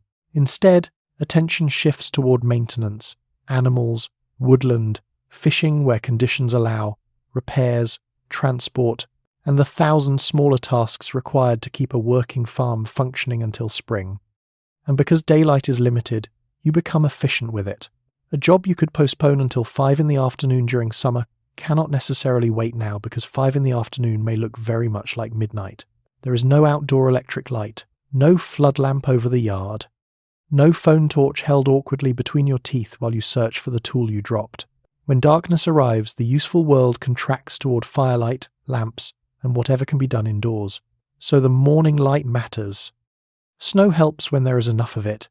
Even under an overcast sky, a white landscape reflects available light, making the world feel brighter than a bare winter field would. On clear days, the effect can be striking. The low sun catches ice along roofs and branches while long shadows stretch across the ground. It can even be beautiful. This is slightly irritating because beauty does not reduce the workload. You stop for a moment anyway. Across the frozen landscape, smoke rises from another farm. Perhaps someone there is also carrying water or feeding livestock. Perhaps they are standing outside looking toward your smoke and wondering whether your woodpile is in better shape than theirs. Winter makes neighbouring households important. Tracks through the snow tell you who has passed. Weather determines whether travel is easy, difficult, or simply foolish. A heavy storm can isolate a farm for days. Clear weather becomes an opportunity to move, visit, exchange news, or complete work farther from shelter. Above you, the sky continues brightening. For a little while, this is as light as the day will become. Then, almost before you have become accustomed to it, the sun begins its slow retreat. Shadows lengthen. The colour of the snow changes. Everyone knows what that means. Anything requiring good outdoor visibility had better be finished soon. You look back toward the longhouse, where the hearth is waiting and indoor work will eventually take over again. The sun has finally arrived for its winter shift. It appears to be working part-time. 20. Leaving the farmyard means ice, spikes, and concentration. Winter does not necessarily trap you indoors, but it changes movement completely. The path you crossed easily in autumn is now a collection of hazards, wearing a polite covering of snow. Ruts have frozen solid, stones have disappeared beneath drifts, puddles have turned into sheets of ice. The slope beside the barn, which seemed entirely harmless in September, has become capable of removing your dignity in one efficient movement. So you pay attention. This matters because people in Viking Age Scandinavia still travel throughout winter. Animals need checking, firewood needs collecting, neighbours need visiting. Fishing continues where conditions allow. Trade does not simply stop because the ground has become inconvenient. People move between farms, settlements, woods, shorelines, and waterways whenever weather makes it possible. You just move differently. Your steps become shorter.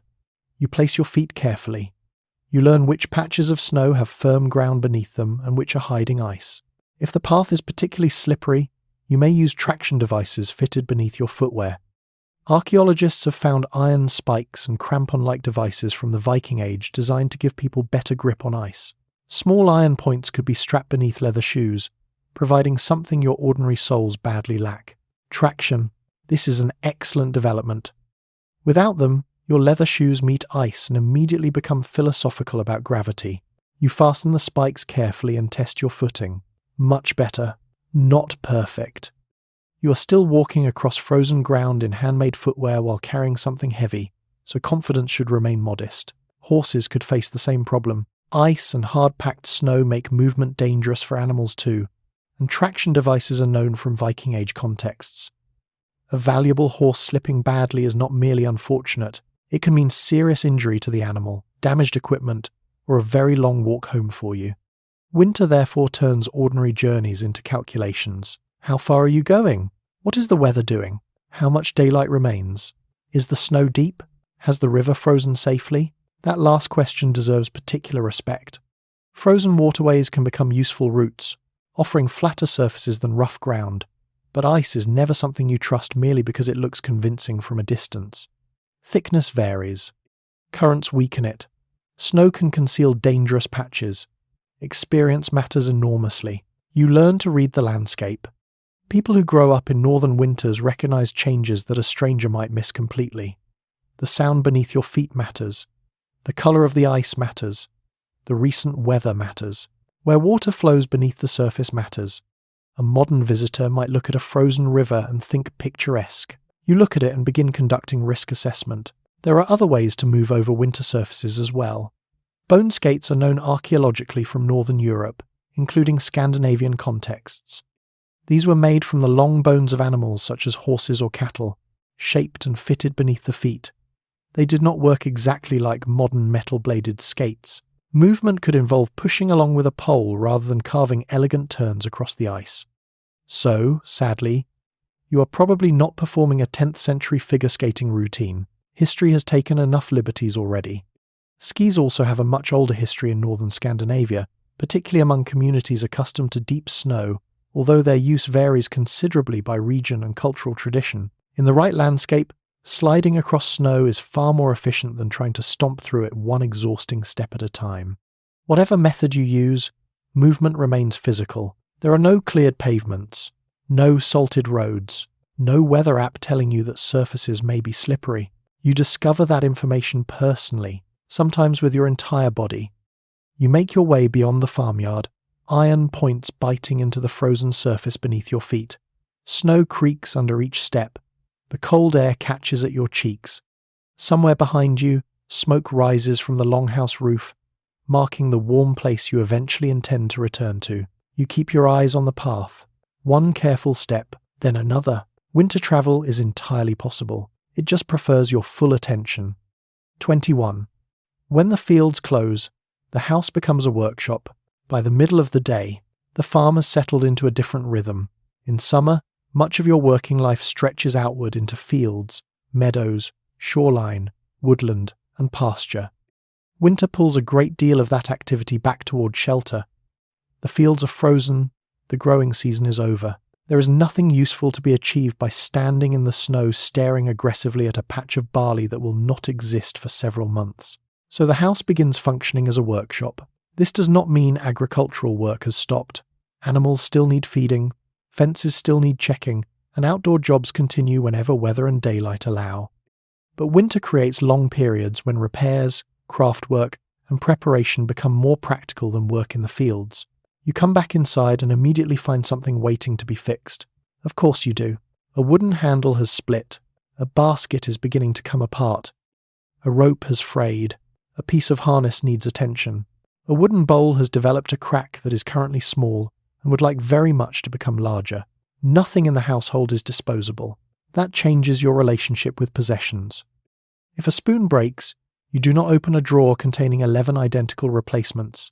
Somebody makes another spoon, or repairs the old one if that is possible. If clothing tears, it is patched. If a tool handle fails, a new handle is shaped.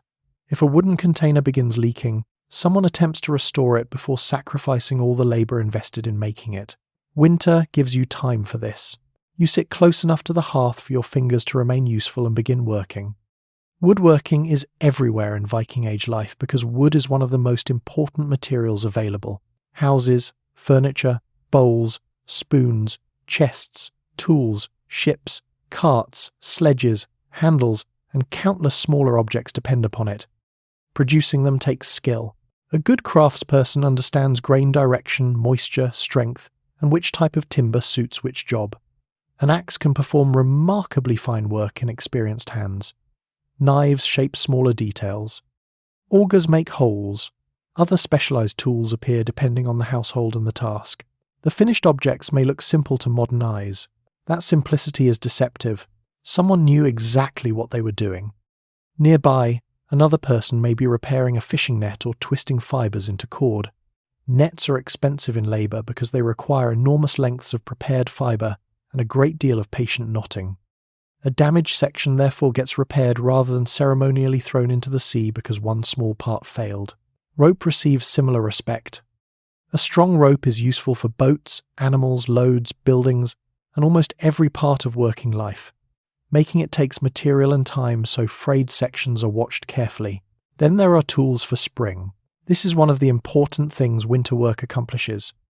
The equipment needed when the weather improves has to be ready before the weather improves. A plough component may need repair. Handles must be replaced. Blades require sharpening. Harness needs checking. Wooden sledges, carts, storage vessels, and agricultural equipment all receive attention while the fields remain inaccessible. You are preparing for a season that has not arrived yet. Again, Viking Age farming is largely the art of doing today's work for somebody living several months in the future, who unfortunately happens to be you. The atmosphere inside the longhouse changes while everyone works. Conversation comes and goes. Tools scrape against wood. A knife moves steadily through a piece of timber. Someone asks for a cord. A child watches closely, learning how a particular repair is done. Knowledge is passed this way constantly. There are no instruction manuals, no tutorial videos, no cheerful man explaining how to replace an axe handle in 6 easy steps. You watch, you try, someone corrects you. Eventually, the winter household becomes a place where skill accumulates quietly. By late afternoon, the repaired objects begin returning to their places. The bowl may last another season. The handle is solid again. The net is ready for use. Nothing spectacular has happened. That is precisely the point. The farm continues functioning because dozens of small failures are prevented from becoming large ones. Outside, the fields are sleeping beneath winter. Inside, everybody is fixing the things they will need when the fields wake up again. 22. Wool has somehow created another full-time job. And then there are textiles. If there is one part of Viking Age domestic life capable of making you feel guilty about owning 12 shirts you barely wear, it is cloth production. Clothing does not arrive ready-made. There is no shop in the next settlement with 3 sizes of tunic and a surprisingly aggressive winter sale. Every piece of fabric around you represents a long chain of work, much of it done by hand, and winter provides plenty of hours in which that work can continue. You begin with wool. The sheep produced it months ago, but that was merely their contribution. Somebody still had to collect the fleece, clean it, sort it, remove unwanted material, prepare the fibres, and turn an untidy mass of sheep into something that could eventually become clothing. This is where spinning enters your life. Spinning sounds peaceful. For approximately 7 minutes, it probably is. Using a spindle and spindle whirl, fibres are gradually twisted into yarn. The spindle hangs beneath the hands, turning as the fibres are drawn out and twisted together. In experienced hands, the movement becomes rhythmic and almost automatic. That experience matters because you need an astonishing amount of thread. A single garment requires far more yarn than you might expect. A household needs tunics, dresses, cloaks, socks, leg wraps, blankets, bags, and countless other textile items. Then those objects wear out and need replacing or repairing. So somebody spins, and continues spinning. The spindle may travel with you because the task can be done during other moments of the day. People can spin while supervising children, talking, sitting near the hearth, or waiting for another job to reach the stage where their hands are required. Productivity has become portable. Eventually the yarn has to become cloth. In many Viking Age households, weaving could be carried out on a warp-weighted loom. The vertical threads hang from the frame, kept under tension by weights made from clay, stone, or other materials. The weaver passes the working thread back and forth through them, gradually creating fabric one narrow section at a time. It is skilled work. Make the tension uneven and the cloth suffers. Make mistakes in the pattern, and those mistakes become permanent residents of the garment. Some textiles are simple and practical. Others demonstrate extraordinary craftsmanship, with different weaving techniques producing durable or decorative cloth. Dyes can add colour when the household has access to suitable plants, materials, mordants, knowledge, and enough time to undertake the process. Viking clothing was not necessarily the grey-brown collection of sackcloth that older depictions sometimes suggest. People liked colour. They liked decoration. They liked looking good.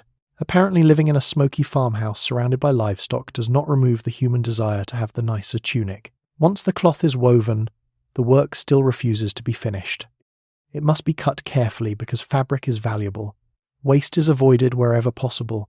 Pieces are sewn together by hand using needles made from materials such as bone or metal. Seams need to be strong enough to survive physical labour. Edges may be finished. Garments may receive decorative bands, embroidery, or other details depending on wealth and status. Then you wear the finished piece, and immediately begin destroying it. Daily life is hard on clothing. You kneel on rough floors, you carry wood, you handle animals, you work around fires. You catch fabric on tools, fences, doors, and all the small objects apparently placed throughout history specifically to tear sleeves. So the sewing kit returns. A small hole is repaired before it becomes a large one. A worn section receives a patch. A damaged garment might eventually be cut down and reused for something smaller. Even scraps can remain useful. Textiles contain too much labour to throw away casually. As you sit near the hearth, someone beside you continues spinning. The spindle turns again and again. Across the room, yarn waits near the loom. A child watches an older relative work and slowly learns the movements. That is how the knowledge continues. No written manual is necessary. You grow up seeing it done. Eventually your hands know what to do. Outside, the fields remain silent beneath the winter cold. Inside, the household is quietly manufacturing next year's clothes. One thread at a time. You look down at the woolen layers keeping you warm. For the first time, they seem less like clothing. They look like several months of somebody's life. 23. Your tools spend winter receiving the attention you never do. Winter is also when the tools start appearing near the fire. Once the daylight shortens and much of the heavy fieldwork pauses, every object that has spent the warmer months being battered, dragged, sharpened, bent, chipped, loosened, and occasionally sworn at begins coming indoors for attention. An axe has developed a loose handle, a knife has lost its edge, a wooden rake has broken a tooth, a piece of harness is fraying in exactly the place everyone noticed 3 months ago and confidently agreed could wait until winter. Winter has arrived. Apparently so has the repair bill. Tools matter because making new ones is expensive in materials and labour. Iron is valuable. A good blade requires skilled work from a smith, fuel for the forge, and metal that has already passed through several stages before becoming something you can hold in your hand. Even the wooden handle attached to it represents timber selected, cut, seasoned, shaped, and fitted carefully enough that the blade does not fly away when you swing it. So when something becomes damaged, your first instinct is not replacement. It is repair. You sit near the hearth with the axe across your knees and inspect the handle. Perhaps the wood has cracked near the head. Perhaps the fitting has loosened after months of work. A replacement handle can be shaped with another knife or axe, gradually trimmed until it sits correctly. This produces the slightly circular experience of using tools to repair the tools required to repair tools. Try not to think about it too much. Blades need sharpening as well. Knives are used constantly for food preparation, leatherwork, woodworking, rope, textiles, animal care, and dozens of small jobs modern life has separated into specialized devices. One dependable knife may spend its day doing the work of half a kitchen drawer. Its edge therefore matters. A whetstone is brought out and the blade drawn carefully across it. The movement is patient and repetitive. Too steep an angle and you damage the edge. Too shallow and you accomplish very little. Skilled hands learn the correct pressure through years of repetition. You hear sharpening throughout the room. Stone against metal. Scrape, pause, scrape again. Someone nearby is checking another tool while a child watches, because this is how most practical knowledge reaches the next generation. Nobody sits you down for a formal lesson titled Introduction to Agricultural Equipment Maintenance. You simply spend childhood surrounded by adults doing it. Eventually they hand you something and expect you to know enough not to ruin it. Wooden equipment needs just as much attention. Bowls split, handles crack, sledges loosen, storage containers warp. Parts of carts, ploughs, and other agricultural equipment wear through use and weather. Spring will not wait politely while you repair them. When the ground softens and planting season begins, the window for certain jobs can be narrow. Equipment has to be ready before it is needed, which means winter becomes preparation for a future season you cannot yet see. Fishing gear may need the same attention. Hooks are checked. Lines are repaired. Nets receive careful examination because one small damaged section can become a much larger problem once something valuable begins struggling against it. Boat equipment matters too in communities dependent on the water. Oars, ropes, wooden fittings and other components can all receive maintenance when travel slows. Nothing useful is allowed to deteriorate simply because it is inconvenient. Possessions are too valuable for neglect. By late afternoon, the hearth has become surrounded by the evidence of this quiet campaign against wear. Wood shavings collect near someone's feet. A repaired handle lies nearby. Freshly sharpened metal catches the firelight. No single job feels heroic. Nobody will compose a saga about the afternoon you fixed a bucket, but this is the labour that keeps the household functioning. Spring farming depends on winter repairs. Fishing depends on maintained equipment. Warmth depends on a reliable axe. Food preparation depends on a sharp knife. Survival is built on objects that continue working because somebody noticed the crack before it became a break. You set the repaired tool aside. It looks ready for another year. Frankly, it has received more careful maintenance today than you have. 24. Children join adult life. Alarmingly early. Somewhere among all this work are the children, and they are not spending the winter safely removed from the serious business of the household. Viking Age childhood certainly includes play, games, toys, stories, and the usual talent children possess for finding entertainment in almost anything. But it also includes work, and that work begins much earlier than most modern parents would find remotely comfortable. You do not reach a particular birthday and suddenly receive your first official list of responsibilities. You simply become useful. At first, useful means small things. A young child can fetch a piece of firewood from the pile. They can carry a wooden bowl across the room. They can watch a younger sibling for a few moments, while an adult tends the hearth. They can gather dropped wool, hold something in place, chase poultry away from somewhere poultry have decided to be inconvenient, or deliver a message from one side of the farm to the other. None of these tasks sounds impressive. Collectively, they matter. A working household contains an endless supply of small jobs, and having another pair of hands available makes everybody else's day easier. As you grow, the expectations grow with you. You begin helping with animals. Perhaps you carry fodder to sheep or goats. You refill bedding. You learn which cow should not be approached from behind because experience has already provided the necessary educational material. You fetch water. You help collect fuel. You learn to spin fibers, mend simple objects, prepare food, or handle tools appropriate to your age and ability. The important point is that nobody sees work and childhood as two completely separate worlds. You learn by entering the adult one gradually. There is no formal vocational program. The farm is the program. You stand beside an older relative while they repair a tool and watch their hands. You sit near someone spinning wool and learn how the fibers are drawn out. You follow adults while animals are tended, noticing which signs mean an animal is healthy and which make everybody suddenly concerned. Eventually someone hands you the tool. This is the examination. Children also played, of course. Archaeologists have found miniature boats, wooden animals, small weapons, dolls, gaming pieces, and other objects associated with children and play in Viking Age contexts. Snow itself provides endless possibilities, requiring absolutely no manufacturing process beyond convincing another child to come outside. You race, you slide, you throw snow, you turn ordinary objects into games. Childhood remains childhood because humans have apparently always been capable of making entertainment out of circumstances adults regard as inconvenient. But play happens beside responsibility. An older child might spend part of the morning helping feed livestock and later disappear outside with friends. Another might practice skills that will eventually become essential to adult life. Boys and girls could learn different tasks depending on household needs, social expectations, and local customs, although practical farm life has a habit of becoming flexible when there is work that simply needs doing. Winter makes everyone's contribution more valuable. Daylight is limited. Food has to be watched carefully. Animals require constant attention.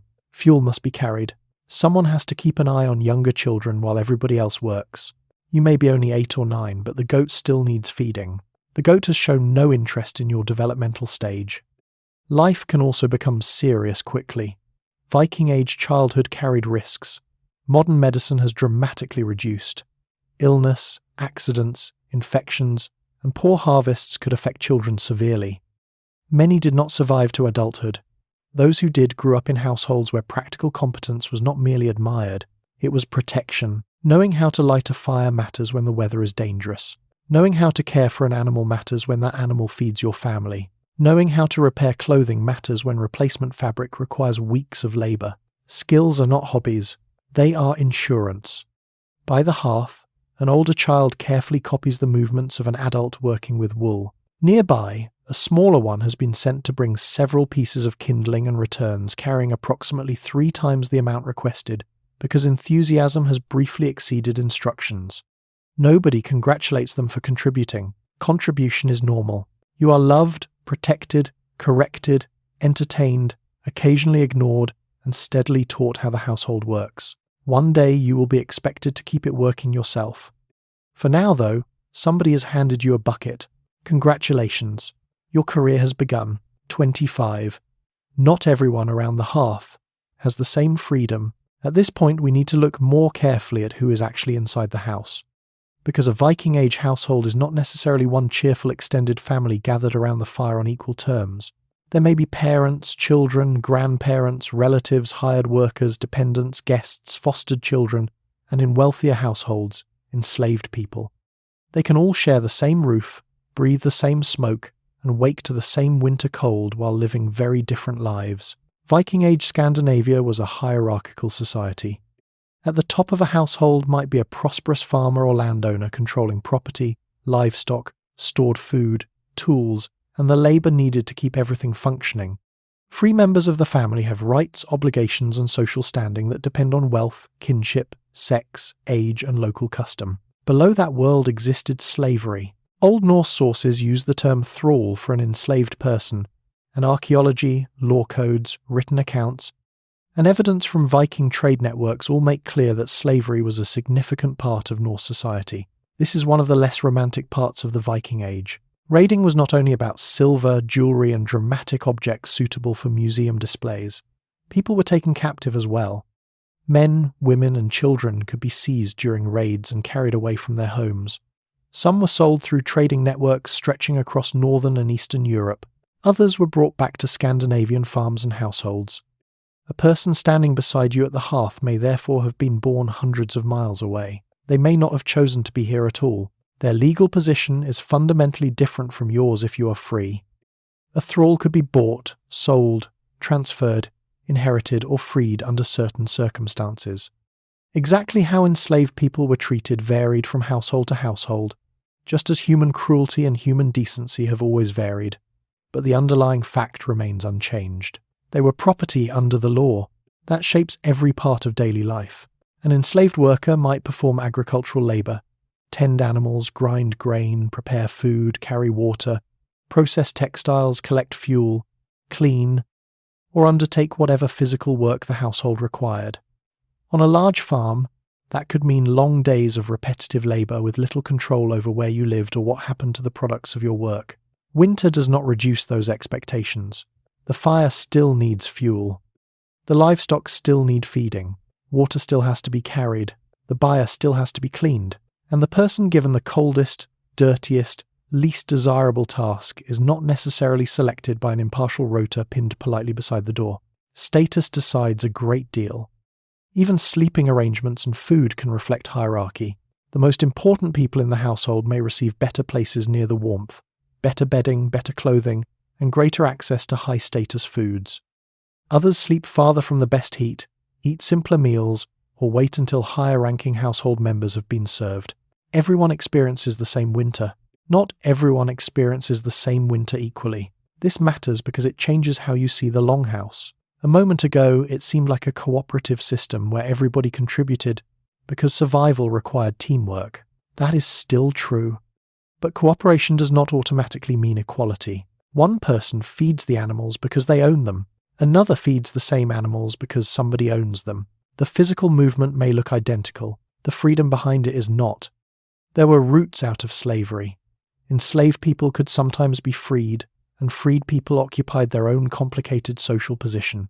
Some may have established households and descendants who later entered free society more fully, but freedom was not guaranteed. For many, the longhouse that protects everyone from the winter outside is also the place from which they cannot simply leave. You look around the hearth again. The firelight reaches everyone. The smoke reaches everyone. The cold reaches everyone whenever the door opens. For a moment, the household looks almost equal. Then someone gives an order, and the difference becomes visible again. 26. The house develops a smell. Nobody inside can detect anymore. By afternoon, you have been indoors long enough to stop noticing what the building smells like. This is fortunate, because the longhouse has now developed a fragrance profile complex enough to require its own explanation. Start with wood smoke. Add damp wool drying near the hearth. Add leather footwear, cooked grain, yesterday's fish, today's fish, human bodies, ash, grease, and whatever the animals are contributing from their end of the building. Then seal most of it inside for several months because opening the house widely in winter would be an ambitious commitment to fresh air. To you, it smells normal. To anyone entering from outside, it arrives as a single physical event. You barely react. The human nose is wonderfully adaptable. Remain around a smell long enough and your brain quietly decides that continuing to report it would be a waste of everybody's time. The smoke fades into the background. The livestock fade into the background. Even the more assertive preserved foods eventually become part of the general atmosphere. Then you step outdoors for 10 minutes. When you come back inside, the house introduces itself again. There is the smoke, there are the animals, there is something involving fish. And somebody has apparently been drying wet wool directly beside the fire.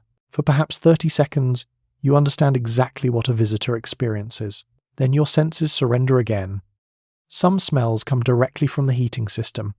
An open hearth burns for much of the day, and the smoke works itself into almost everything porous.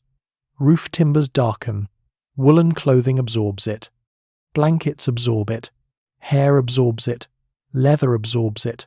You are essentially being lightly smoked along with dinner. This is not necessarily unpleasant to the people living there.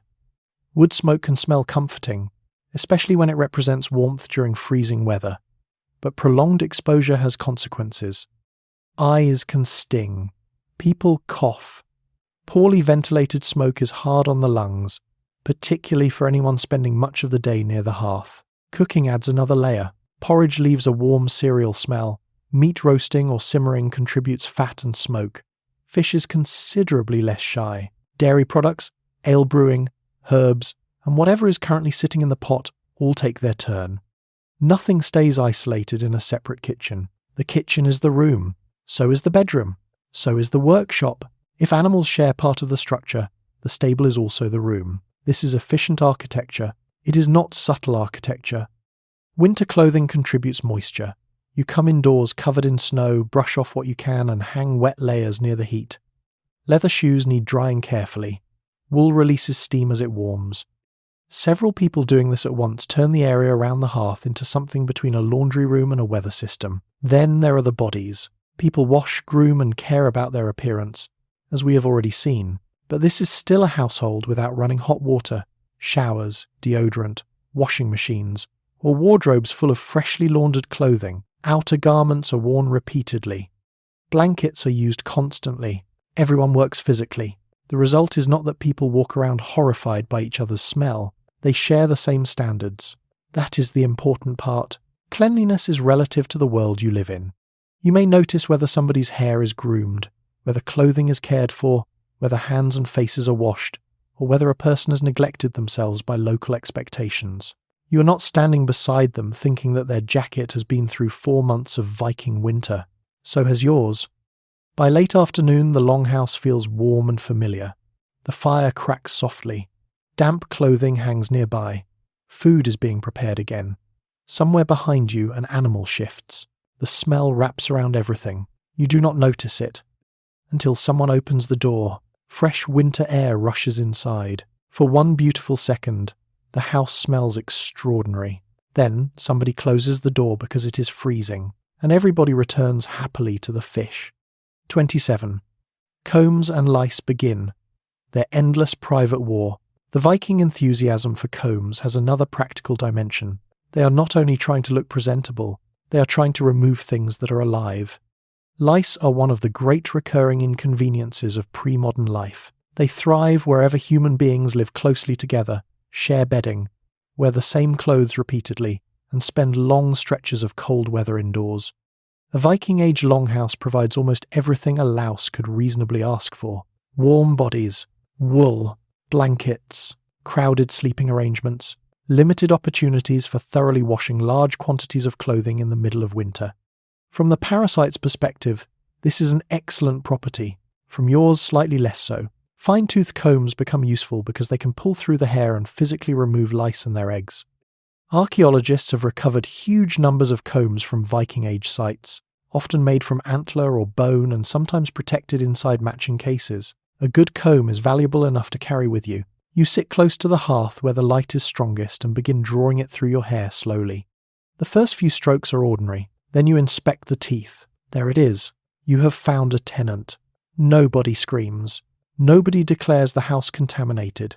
Someone beside you barely looks up. This is simply maintenance. A child may be brought closer and have their hair checked. Another person works carefully through a beard. Thick hair gives parasites plenty of places to hide, and once one member of a household has lice, keeping them entirely contained becomes difficult when everyone is sharing benches, bedding, clothing spaces, and the same smoky room for most of winter. Privacy was already limited. Apparently the wildlife has noticed. Hair is only part of the problem. Body lice live primarily in clothing, especially in seams where they remain close to the skin. Winter makes this particularly inconvenient because you are wearing layers, often for long periods, and washing heavy woolen garments thoroughly is not a simple afternoon task. Water has to be collected, then perhaps heated. Fuel has to be spent. Clothing needs time to dry. And drying a thick woolen garment when the world outside is freezing means bringing it near the hearth, where it now joins every other damp object in the household. So people use whatever methods are practical. Clothes can be aired, bedding can be shaken out, items may be cleaned when conditions allow.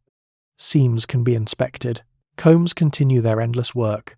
Heat can help kill lice and eggs, though applying enough of it safely to valuable clothing without damaging the garment introduces another problem. Nothing is easy. That is becoming something of a theme. You also understand that lice are irritating rather than shameful in the modern sense. They are common across social classes throughout much of history. Wealth may buy better clothing, more bedding, more opportunities for washing, and perhaps servants to perform some of the work, but parasites do not demonstrate much respect for social rank. A wealthy farmer can itch. A trader can itch. A warrior can itch. Somewhere in a very impressive hall, a man wearing expensive jewellery is also quietly scratching behind one ear. History contains multitudes. The comb itself can become surprisingly elaborate. Craftspeople joined shaped antler plates together with rivets, then cut rows of narrow teeth with extraordinary patience. Decorative lines could be carved into the surface. A protective case prevented those fragile teeth from breaking when the comb was carried. All of that labour exists because grooming matters enough to justify it. There is something wonderfully human about this. The same society producing ships capable of crossing open seas is also investing significant technical skill in an object designed partly to remove lice from someone's hair. Civilization is often built from very glamorous priorities. By the time you finish, your scalp feels better. The child's hair has been checked. Someone has hung a blanket where it can air near the doorway before the cold becomes unbearable. The comb is cleaned and returned to its case. Tomorrow, perhaps, you will do the same thing again. The war is not over. It never really is. The Vikings have ships, swords, silver, and trade networks reaching across enormous distances. The lice remain unimpressed. 28. Getting sick is worse when winter has closed the roads. Now imagine somebody begins coughing more seriously than usual. At first, nobody reacts dramatically. People cough in winter. Smoke from the hearth irritates throats and eyes. Cold air catches in the chest. A day spent carrying wood, tending animals, and moving between freezing outdoor air and a smoky interior is perfectly capable of producing sounds that would make a modern pharmacist reach instinctively for several shelves. But this cough is different. It keeps going. The person looks tired. Their face is flushed. They have stopped eating properly. By evening, they are lying beneath woolen blankets while everyone else quietly begins paying closer attention. This is where illness in a Viking Age winter becomes frightening. You do not understand bacteria or viruses. Germ theory does not exist. You cannot take a temperature with a thermometer, call a doctor, describe the symptoms, and collect antibiotics from a pharmacy 20 minutes later. Instead, you have experience. You know what a dangerous fever looks like.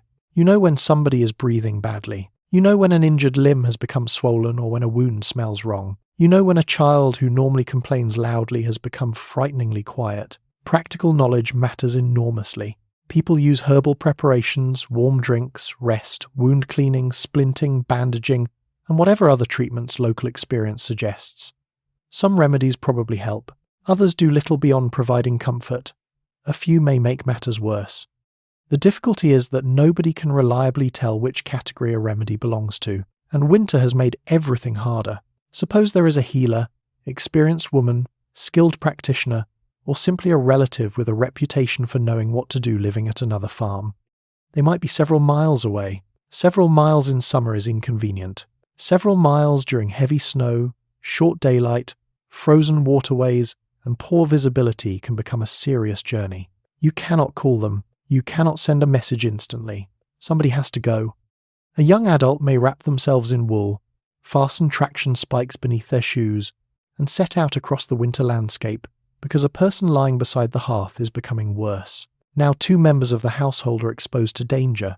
The patient has the illness. The messenger has the weather. This is what makes winter isolation so significant.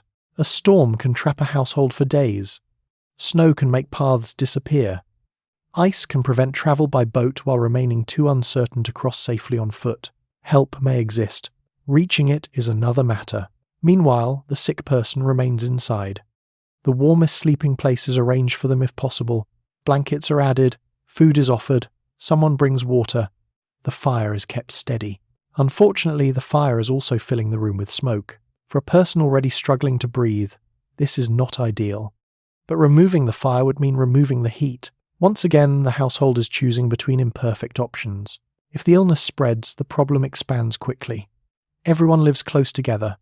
People share space, benches, tools, food, bedding, and air. There is no isolation room with a closing door. If one child becomes ill, another may follow, then an adult, then somebody older whose body is already less able to cope. You may not understand transmission, but you certainly notice patterns. People know that some illnesses seem to move between households or through communities. They may avoid infected places when danger becomes obvious, although explanations for why disease spreads can include ideas very different from modern medicine. Serious injury presents the same limitations. A broken bone can sometimes be set and splintered successfully. Archaeological remains show many healed fractures, meaning people survived significant injuries and received enough care to recover. That is impressive. It also suggests several miserable months lying near the hearth, while everyone reminds you how you fell. Deep wounds are more dangerous. Infection can turn a small accident into something lethal. There are no antiseptics in the modern sense, no sterile operating rooms, and no reliable treatment once infection becomes severe. So prevention matters, experience matters, and luck matters far more than anyone would like. The coughing person beside the hearth eventually drinks a little warm liquid and settles beneath the blankets. Someone checks them again. The household becomes quieter. Perhaps tomorrow the fever will break. Perhaps it will not. For now, all you can provide is warmth, food, care, knowledge, and company. Sometimes that is enough. In winter, you become very aware that sometimes it has to be. 29. A stranger at the door creates both a problem and an obligation. Hasty. Late in the day, imagine someone arrives through the snow. You hear them before you properly see them. Footsteps crunch outside the longhouse, slow and heavy after travelling through winter ground. Perhaps a dog notices first. Perhaps someone near the doorway looks up. Then comes a knock, a call, or simply the unmistakable sound of another human being standing outside and hoping very strongly that you will open the door. This creates an immediate complication. Opening the door lets the cold in. Leaving the stranger outside may be worse. Hospitality carried real weight in the Norse world. Later Old Norse literature, particularly poems preserved in works such as the Havamal, repeatedly emphasizes the obligations surrounding guests, food, warmth, good behavior, and the uncertainties of travel. We have to be careful about treating later written literature as a precise instruction manual for every household during the Viking Age, but the broader principle makes practical sense. Travelling is dangerous. Winter makes it more dangerous. A person arriving at your farm may have spent hours walking through snow, crossing frozen ground, following difficult tracks, or moving between settlements with very little shelter available along the way. Darkness is approaching. Their clothing is wet around the edges. Their hands are cold. Sending them onward may mean sending them into several more hours of freezing weather. So the door opens. Immediately, everyone beside it regrets the hospitality. Cold air rushes across the floor. The stranger steps inside. The door is closed again with impressive speed. Now comes the assessment. Who are they? Perhaps you know them. A neighbour from another farm, a relative, a trader, a messenger, or someone travelling between communities. In that case, the problem is simple. Cloak off. Come toward the fire. Tell us why you have arrived looking like winter personally objected to you. But perhaps nobody recognises them. This is more interesting. There are no passports, no driver's licenses, no photograph carried in a wallet, no quick search of a name to discover that this particular traveller has left several strongly worded reviews from previous households. Identity depends heavily on reputation, kinship, introductions, and what the person can convincingly tell you about themselves. So you listen. Where have they come from? Whom do they know? Where are they going? Why are they travelling this late? Names matter because social networks matter. If the stranger says they are connected to a family you know, that information can be tested against everything already stored in the household's collective memory. And people remember.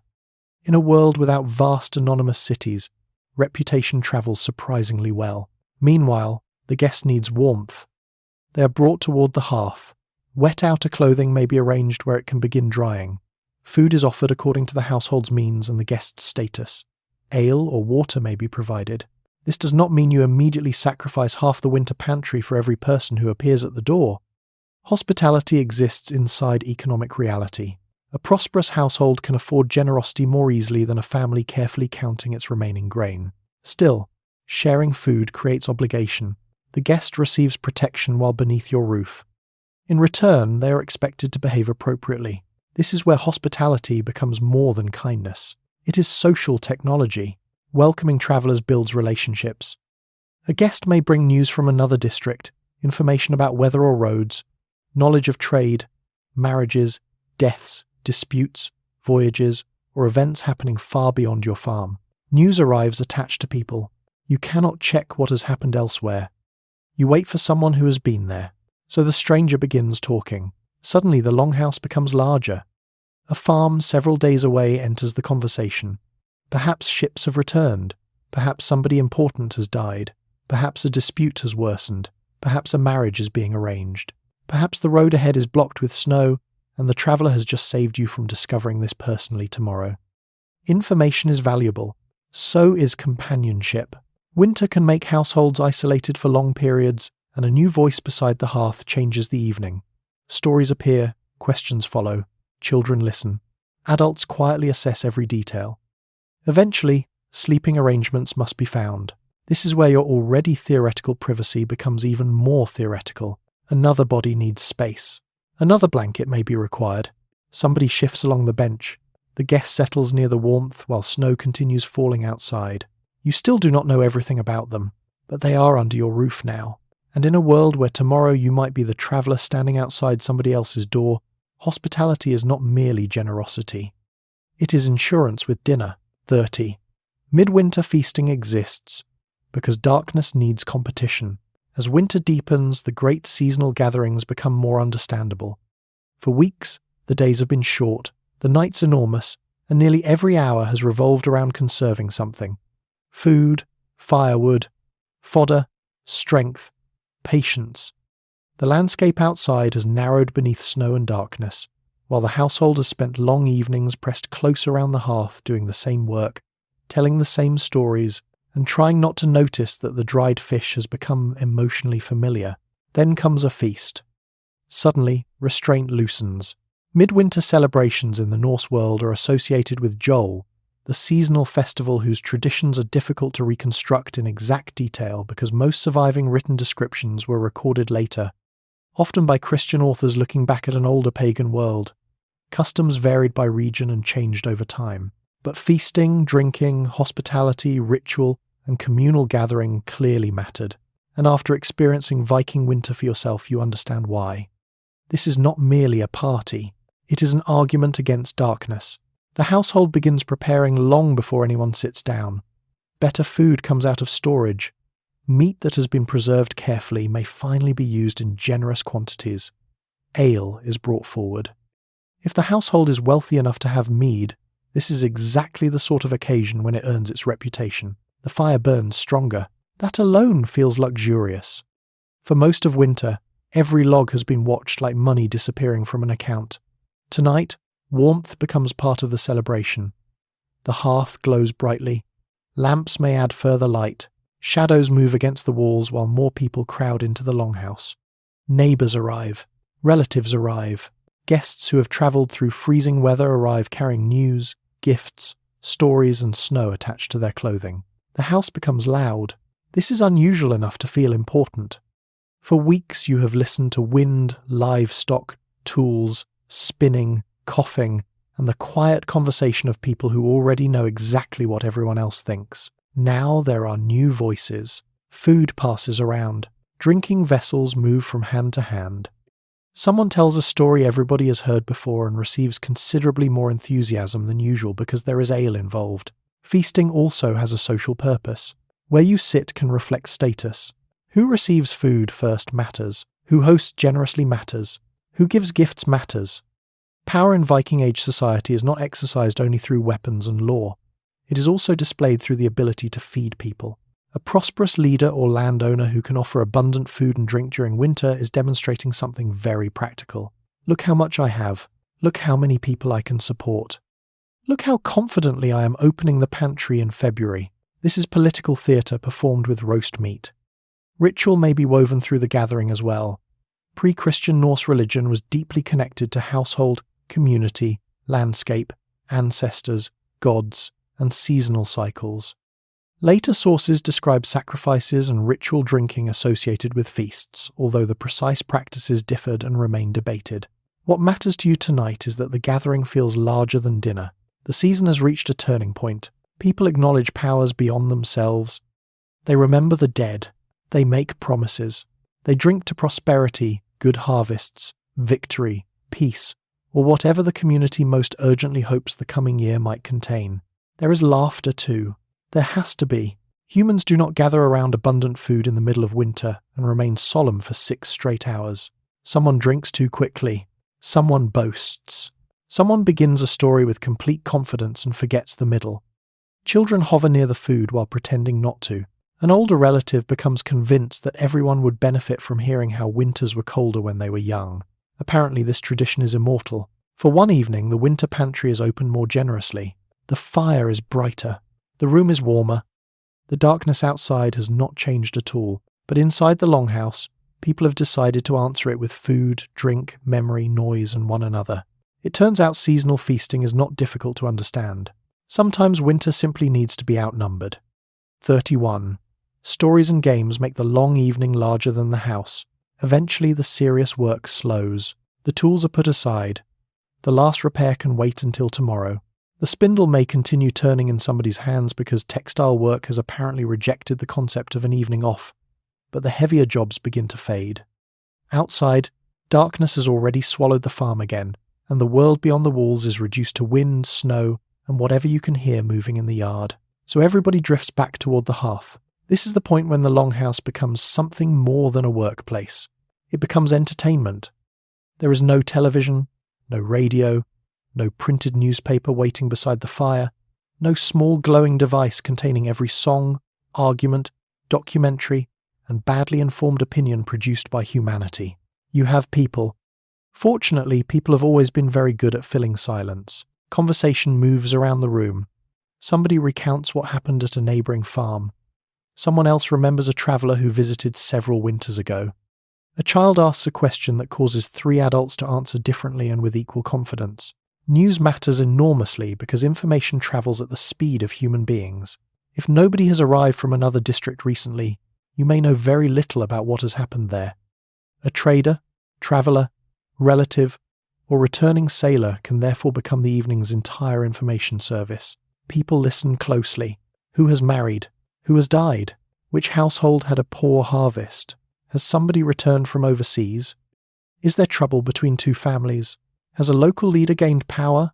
Did someone's cattle wander into somebody else's field again? And has this somehow become a legal dispute involving 17 cousins? Human interests remain reassuringly consistent. Then come stories. The Viking Age possesses a rich oral culture. The great Icelandic sagas we know today were written down centuries later, so you should not imagine somebody in the 10th century reciting a finished copy of Njal's saga exactly as it survives now. But storytelling, poetry, family history, heroic tales, myths, and remembered events formed an important part of Norse culture long before scribes placed them on parchment. You hear about ancestors, you hear about voyages, you hear about old disputes, great warriors, strange encounters, gods, monsters, distant lands, and relatives whose achievements have almost certainly improved slightly each time the story has been told. Nobody objects. This is partly what stories are for. Skilled poets, known as skalds, could compose highly sophisticated verse, especially in elite settings. Skaldic poetry used complex meters and elaborate imagery, demanding an extraordinary memory and command of language. You, however, may be listening to your uncle explain for the 9th winter in a row how he once crossed a fjord during weather no sensible person would have travelled in. This is also oral tradition. Games help fill the evening too. Board games belonging to the broad family known as Taffel were played in the Norse world. Archaeologists have found gaming pieces and boards in various contexts, including wealthy graves and settlements. These were strategy games involving opposing forces, often with one side protecting a king while the other attempted to capture him. The exact rules varied and are not completely preserved. This is convenient if you lose. You can simply insist everyone is playing incorrectly. Gaming equipment can range from simple pieces made from wood, bone, stone, or other materials to elaborate sets associated with wealthier households. Not everyone owns an impressive carved board. You do not need one. Simple games, riddles, guessing contests, physical amusements, and storytelling require almost nothing except time. Children become involved until tiredness defeats them. One falls asleep against a blanket. Another insists they are not tired while displaying every available symptom of being extremely tired. Adults continue talking. The fire lowers gradually. For a few hours, the walls seem less restrictive. A story can carry you across the sea without opening the door. A remembered journey can bring summer back into the room. A tale of gods and heroes can make the smoke-darkened roof feel much farther away. Outside, winter controls the roads, the fields, and the length of the day. Inside, imagination remains completely ungovernable. The longhouse is still only one room. By the end of the evening, you have travelled considerably farther than anyone who went outside. 32. The storm outside is why this smoky house feels like home. And finally, night settles completely over the farm. The last of the daylight has vanished. Outside, the shapes of fences, sheds, and fields have disappeared into darkness, while wind begins pressing against the walls with the steady persistence of something that knows you cannot go anywhere. Snow moves across the yard. Somewhere beyond the buildings, branches shift and creak. The world has become larger, colder, and far less welcoming than it seemed a few hours ago. Inside, everything contracts toward the hearth. The tools are put away. Bowls are cleared. The animals have been checked for the night. Wet clothing hangs where it can continue drying without drifting too close to the flames. The fire is no longer roaring because nobody intends to feed it extravagantly until morning. But there is enough heat left to soften the darkness around the centre of the room. This is when the longhouse begins to feel different. All day, you have noticed its problems. The smoke, the drafts, the uneven floor, the smell of wool, fish, leather, livestock, and several months of people living too close together. Now the wind hits the wall outside, and suddenly those problems feel less important. The wall held.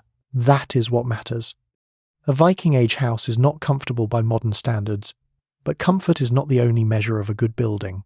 In winter, its first job is to stand between you and the weather. Tonight, it is doing that. The roof keeps the snow out. The walls slow the wind. The hearth gives enough warmth to make sleep possible. The door is closed. Nobody has to cross the yard again unless something goes wrong. This feels luxurious. You arrange your bedding along the bench or sleeping platform. Woolen blankets are pulled out. Skins may be added. People settle into the familiar spaces they have occupied for most of the season. The household grows quieter. Children stop talking first, although one insists they are still awake several minutes after everyone can hear that they are not. An older relative adds one final comment to a conversation that ended some time ago. Someone near the fire adjusts a piece of wood so that the embers will last longer. Then the sounds of the building begin taking over. The fire cracks softly. Wind moves across the roof. Timbers creak as temperature and pressure change outside. An animal shifts in its stall. Somebody coughs. Someone else turns beneath a blanket. These sounds are not interruptions. They are the night. You know them so well that their absence might be more unsettling. Outside, the storm becomes stronger. Snow pushes against the walls and collects in sheltered places. Paths disappear beneath fresh drifts. By morning, the familiar farmyard may look completely different. That creates problems for tomorrow. Water will still need fetching. Animals will still need feeding. Snow may have to be cleared from important routes. The roof and outbuildings may need checking. The world does not suspend responsibility merely because it has become inconvenient overnight. But those are morning problems. For now, you remain inside. This distinction matters. Winter life is a constant movement between exposure and shelter. You understand cold because you repeatedly enter it. You understand warmth because producing it requires work. You understand food because you know exactly where it came from and how much remains. Nothing is invisible. Perhaps that is why the longhouse feels so secure at night. You know what keeps you alive. You can see it. The woodpile, the grain stores, the wool around your shoulders, the animals breathing at the far end, the people sleeping nearby, the low orange fire. None of it is perfect. All of it matters. You pull the blanket higher. The fabric smells strongly of smoke. Yesterday, you might have noticed that. Tonight it smells like warmth. The storm continues beyond the walls, vast and dark and entirely indifferent to you. Yet inside this small human space, generations of accumulated knowledge are quietly holding it back. Someone built these walls. Someone stored the food. Someone cut the fuel. Someone wove the blanket now covering you. Someone will keep the embers alive until morning. The house is smoky. It is crowded. It smells unusual. Your bed is still technically furniture, and suddenly none of that feels primitive. Outside is winter. Inside is everything winter has failed to take from you.